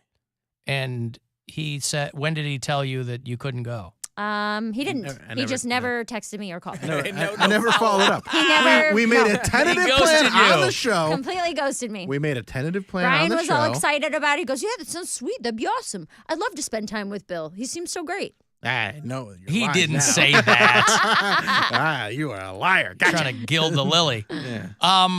Bill treated you like I treated you and Bill at the show with my Yeah. mom. I love No, at how least you came. I love how meta this is. That you're angry that you didn't get invited to the rage room. No, I did get invited to the No, rage room. but you didn't go. I didn't get a follow up. I didn't get a hey, here's the time and place. Yeah, if you don't get a text the day of, it's not a thing. Because only It's not a there's thing. only room for 4, and I had a should have thought about higher that ranking before you people. invited me. How did you not know it was just 4? So you had initially Well, 'cause it was 4 and then Mary and Brian? It was initially I had invited 2 other people, and then I looked up the actual rage room and found out that it was only room for 4. So Is this like where you have to have a team of people? no, you can do it. They can Probably just do up smaller to 4. rooms. Yeah, there's a room up for to 2, 4. and then there's a room for 4.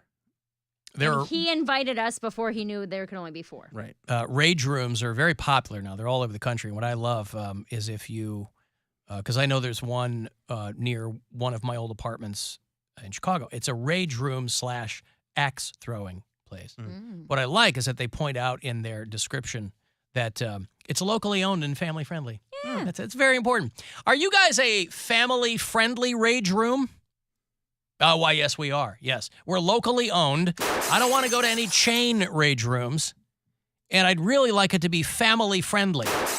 Ah, yes. It was a good time. Does that mean that you can like scream "F you, Dad" at the top of your lungs while you break things? Yes, I imagine you can do whatever you want. Right. There's no rules against swearing. Now, will you give as good as you got and invite Bill and his girl to something and then not follow And just up with never them? call them and ruin their birthday? Probably not. I mean, it probably doesn't rise to the level of having his birthday ruined. He's crestfallen. He had to call off work today because of it. None of that's why I true. called off? There's no way that your boyfriend, is. as you've described your boyfriend, there's no way that him being sad about something would lead him to cancel work. Listen, you know how cheap he is? That's how sad he is. Wow, that he couldn't get in the rage sacrificed room. a day's pay because he didn't get to hang out with He's Bill got this time off. weekend. He really wanted to hang out with Bill. He did. What'd you guys end up doing yesterday? Don't worry about it. Ah, Just tell you me. think she's gonna tell you? Yeah. Let's hear. You're not invited. Whatever it is, it better. Is it- You I should mean- tell him it's more amazing than the rage room was. We went You bowling. guys have Blake. Yeah. Yeah, but we don't have her all day. We don't have her at night. You went Well, bowling. we had Yes. to go. Oh, no wonder you're mad. We had to go early. I did poorly, Mm. and it costs a lot of money. Where are you bowling that costs a lot of money? Bowling alleys now. Dude, I didn't realize it was going to be this because anytime I've ever gone bowling, it's been like an all you can bowl from 10 to 1 or whatever it is, or like $3 a game. It was $8 a game per person per game. We went like a month ago. Wasn't that expensive? And then it was $6 or $7 a person for shoes. And we had Prime time 6 hours. people at 3 games apiece. What time of day was this? Noon, 1 o'clock yesterday on a Sunday. Huh. It's not really prime time hours. Super Every prime time is prime time at a bowling alley. Yeah. But Probably I ended- $12 beers too. I ended up paying $8 a game for 18 games of bowling. How much was the rage room?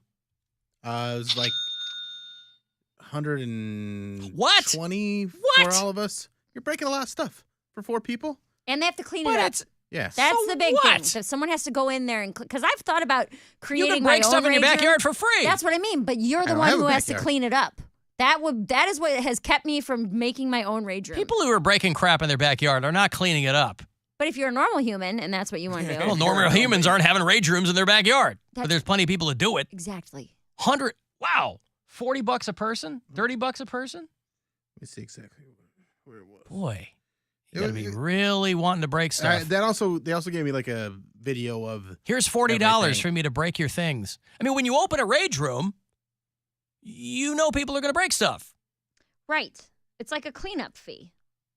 I would have turned my backyard into a rage room 100 times by now, but I don't want to clean up all the little shards of glass and then you're mowing over and it comes up and cuts your leg off? Yeah, but what do you, because there's so much glass, are you wearing like a hazmat suit? Yeah. What are you wearing? You are? Yeah, they put you in Hard hats? coveralls, then you have like a face mask. Was it like and then a you got Tyvek? gloves. Yeah. Yeah, I see. They got rubber boots you can put on. Wow, it's a a whole lot thing. of fun. But it was worth it. We had a good time. They have sure you All right, I've got a break. I'm way late here. If you want to send a text, 35192, and we'll be back. The Alan Cox Show on 100.7.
Rewards. Exclusions apply. Limit 1 reward per month. Visit staples.com/recycling. Recycle at Staples. The Buzzard. The home of the Buzzard. Buzzard.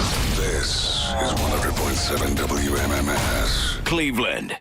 Call the Alan Cox Show. Girls, this is your opportunity right here. A nice boy, let me tell you that. 216-578-1007 or 1-800-348-1007.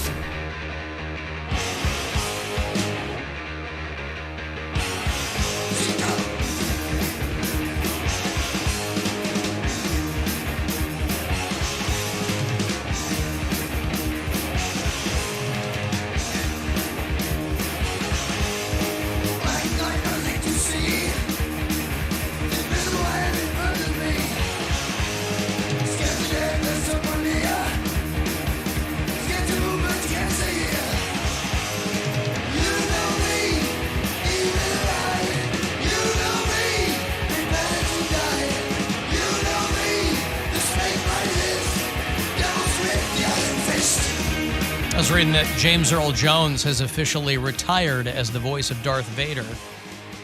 Last time you heard him was in the Obi-Wan Kenobi series with Ewan McGregor.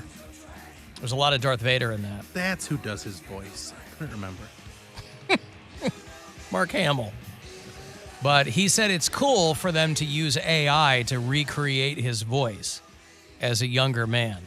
I don't even know if I went back and watched the original Star Wars movies if I would notice that James Earl Jones sounded younger. Obviously, he would because it was,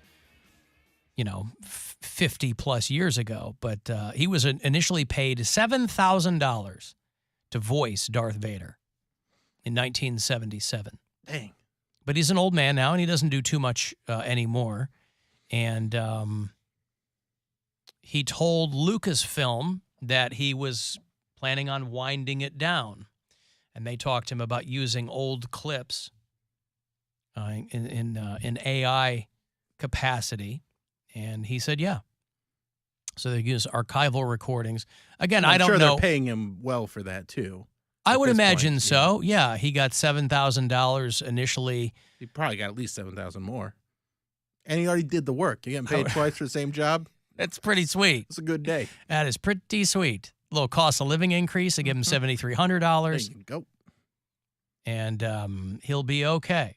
Now, are they just allowed to use Star Wars stuff, or can they use stuff from his other films? Can they pull from Field of Dreams, Lion King, Clear and Present Danger? Yeah, Coming to America. Yeah. Take me to the Waldorf Astoria. King of Zamunda. Second one, Kirshner, because by now David Prowse knew his voice was not going to be used, so he just sort of threw the lines in. That would be wild if you've ever seen. I think there are a couple videos on YouTube of David Prowse, he's dead, but he was the actor in the Darth Vader costume, big, tall British actor. And when they finally, but I think there's some outtake video of him doing his lines, and them going to him and saying, "Hey, you're not going to be the guy doing the voice.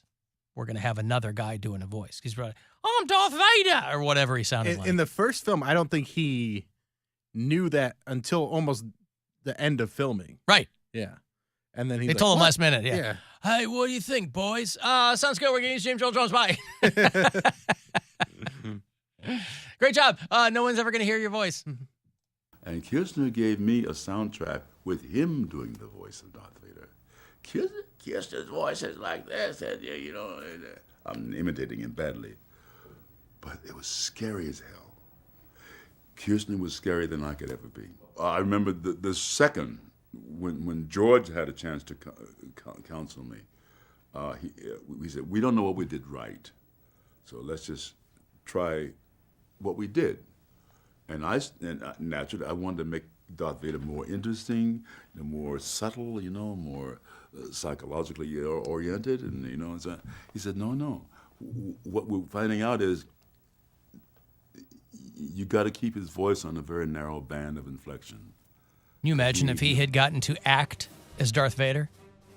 Like, "Why? What's happening, Luke?" Would have completely taken him out of the... You know what's really cool, by the way? And I would never suggest that anyone turn us off, if you haven't already, out of sheer disgust. But in a couple of minutes, they're going live over at NASA for that asteroid redirect mission. Have you been reading about that? The DART thing that they're doing? I don't know about that. Didn't you work at NASA? No, I just shopped there. The double asteroid redirect mission, it's called DART, and they're doing the live thing at 6 o'clock Eastern. They're sending a spacecraft out to try to crash into an asteroid and change its trajectory. Oh, they're doing a deep impact. Yes. Armageddon type mission. Now, are they playing this off as like, oh, we're just seeing if we can do it, or are they actually trying to save us all, but they don't want us to panic? I'm nervous now. I'm going to go for option B. The DART will launch into Dimorphos, which is a moonlet asteroid that's orbiting a larger asteroid called Didymos, trying to alter its path. These things are way far away, but they're doing a live stream of it at 6 o'clock Eastern. Now, what if they? I gotta what if tell they you, knock it onto the path to hit Earth? Oh no! I'm so stupid when it comes to these things. I didn't realize that asteroids had smaller asteroids that orbited them. Well, it's because you're an idiot. I am an idiot. Everybody else, your daughter probably knows that. I wish that she had told me that because she's gotten me She's hip in college now, so she's not worried about that. Obviously, your younger daughter's not going to know, but your older daughter knows. Maybe. They probably both know. I mean, the one knew about the mangroves. Yeah, that's true. So I don't, A mangrove is trees going in salt water. It's so cool, isn't it? Yeah. Isn't it? So, 6 o'clock is when they're planning on, they're doing a live stream. And they've got some pretty hip tunes on there, too. I mean, here it is. Hold on. DART's impact with the asteroid.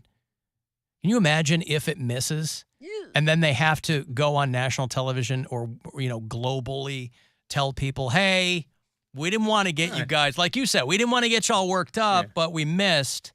And, it's headed here. So, and first, I just want to say, you guys don't even know how to build rockets. So don't get mad at us for building a rocket that got into space, got really close to the asteroid. But it didn't hit it. But it's really hard to hit an asteroid because space is huge. I heard some dummy in Cleveland say he didn't even know the asteroids had smaller asteroids orbiting them. Mm-hmm. In a galaxy where asteroids have pummeled planets for billions of years, now there's one planet. Yeah, they really are. There's like a trailer for it and a whole preamble and the whole bit.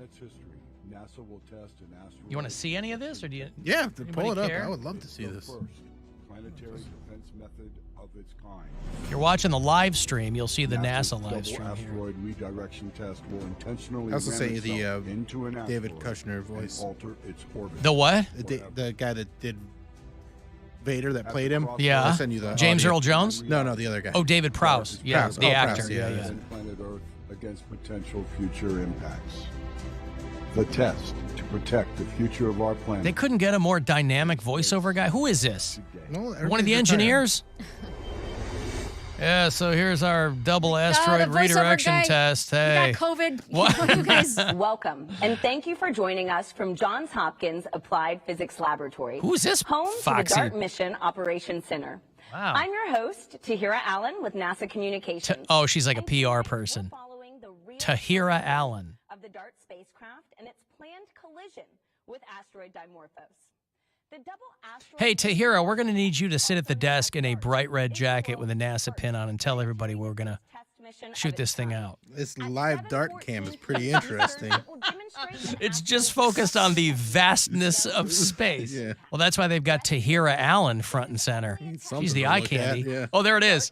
There are no known asteroid threats to Earth. This is just a test. She has really bright teeth. We have live. We want you to know that this is not, we're not worried about an asteroid hitting Earth.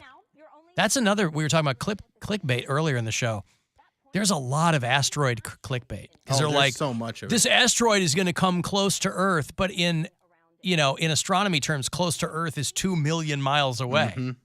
Please, just get us all. I know, right? Please. You and I will embrace as the as the asteroid enters our atmosphere, Poundcake. Not me. I'm high on crack and heroin. And Yeah, I'm Mary's breaking doing into everything, buildings, right? Fist fighting Yup. strangers. She turns her backyard into a rage room finally. Dude, the world is my rage room at that Yeah, point. that's Kidding right. me? I don't blame you. Still mad at Bill that he ghosted her on a Oh, text. he's the first one I'm killing. Killing? If Percival, You think you're getting I didn't know you were killing people. everyone's dying in 24 hours. But I thought you were going to be committed. You've always described as being committed to ruining your own body. I'm going to do Correct. every drug. Yes. I never But now heard you she's say got you a were going to grudge. kill people. I didn't have a grudge before today. You've never had a grudge? Yes, I you don't have. hold grudges Well, why are you holding this one? because he's a bad person.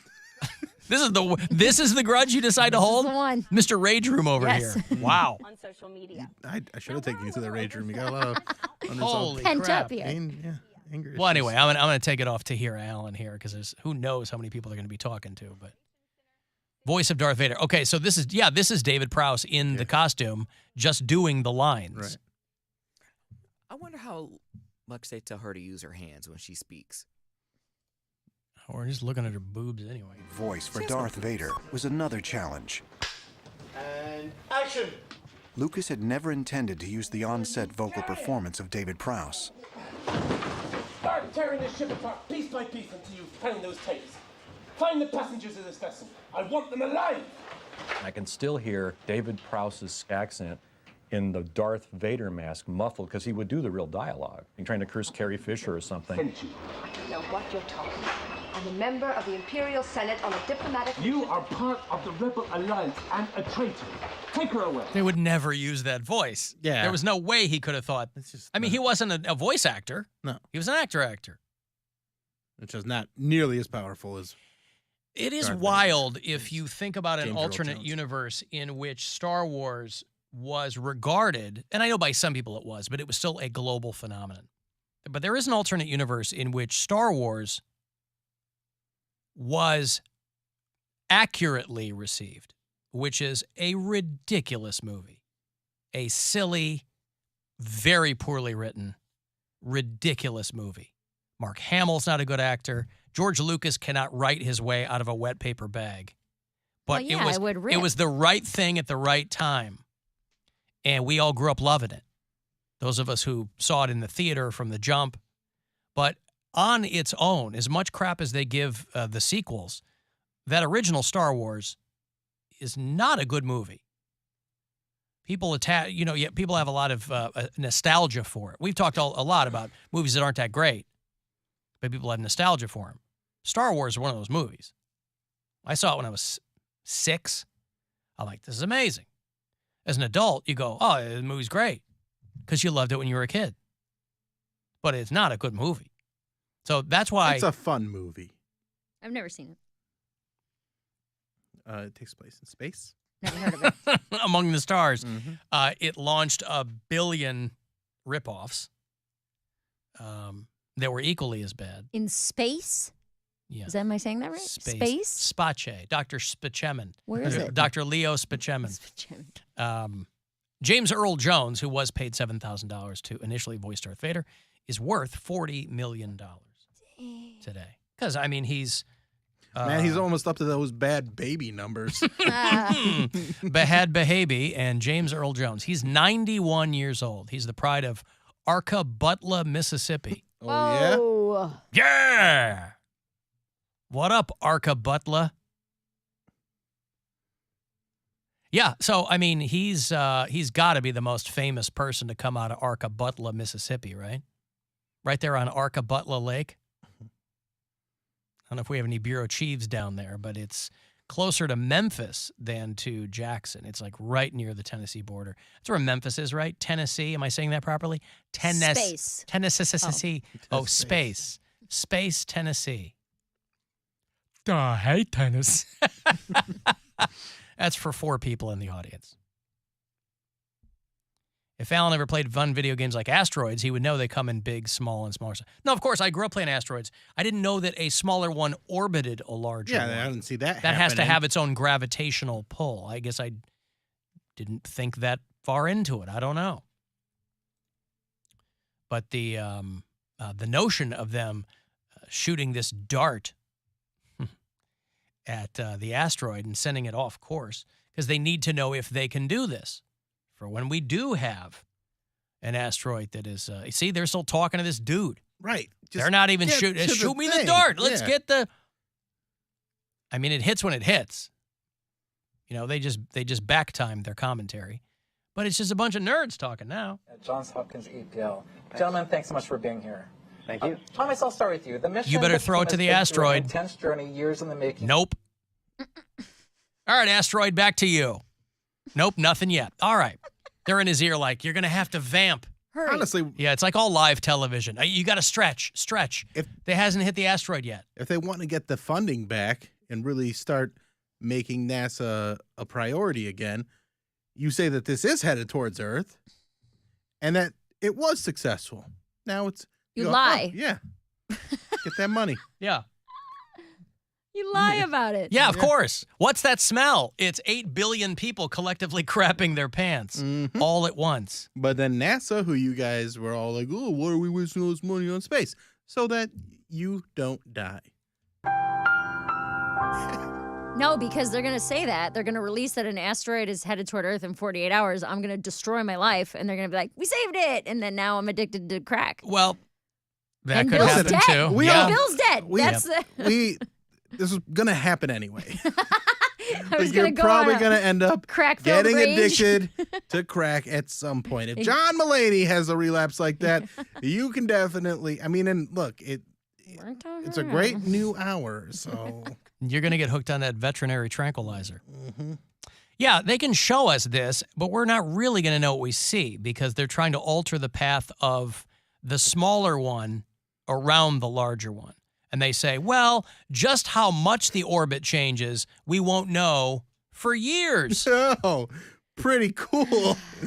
Science is fun. Science is fun. But again, not exactly this an episode of Mythbusters. Right. Science, though, is the long, hard, boring work. Yes. That none of us are even remotely smart enough to tackle, but that they can get out there and handle it. Yeah, but I do know about production.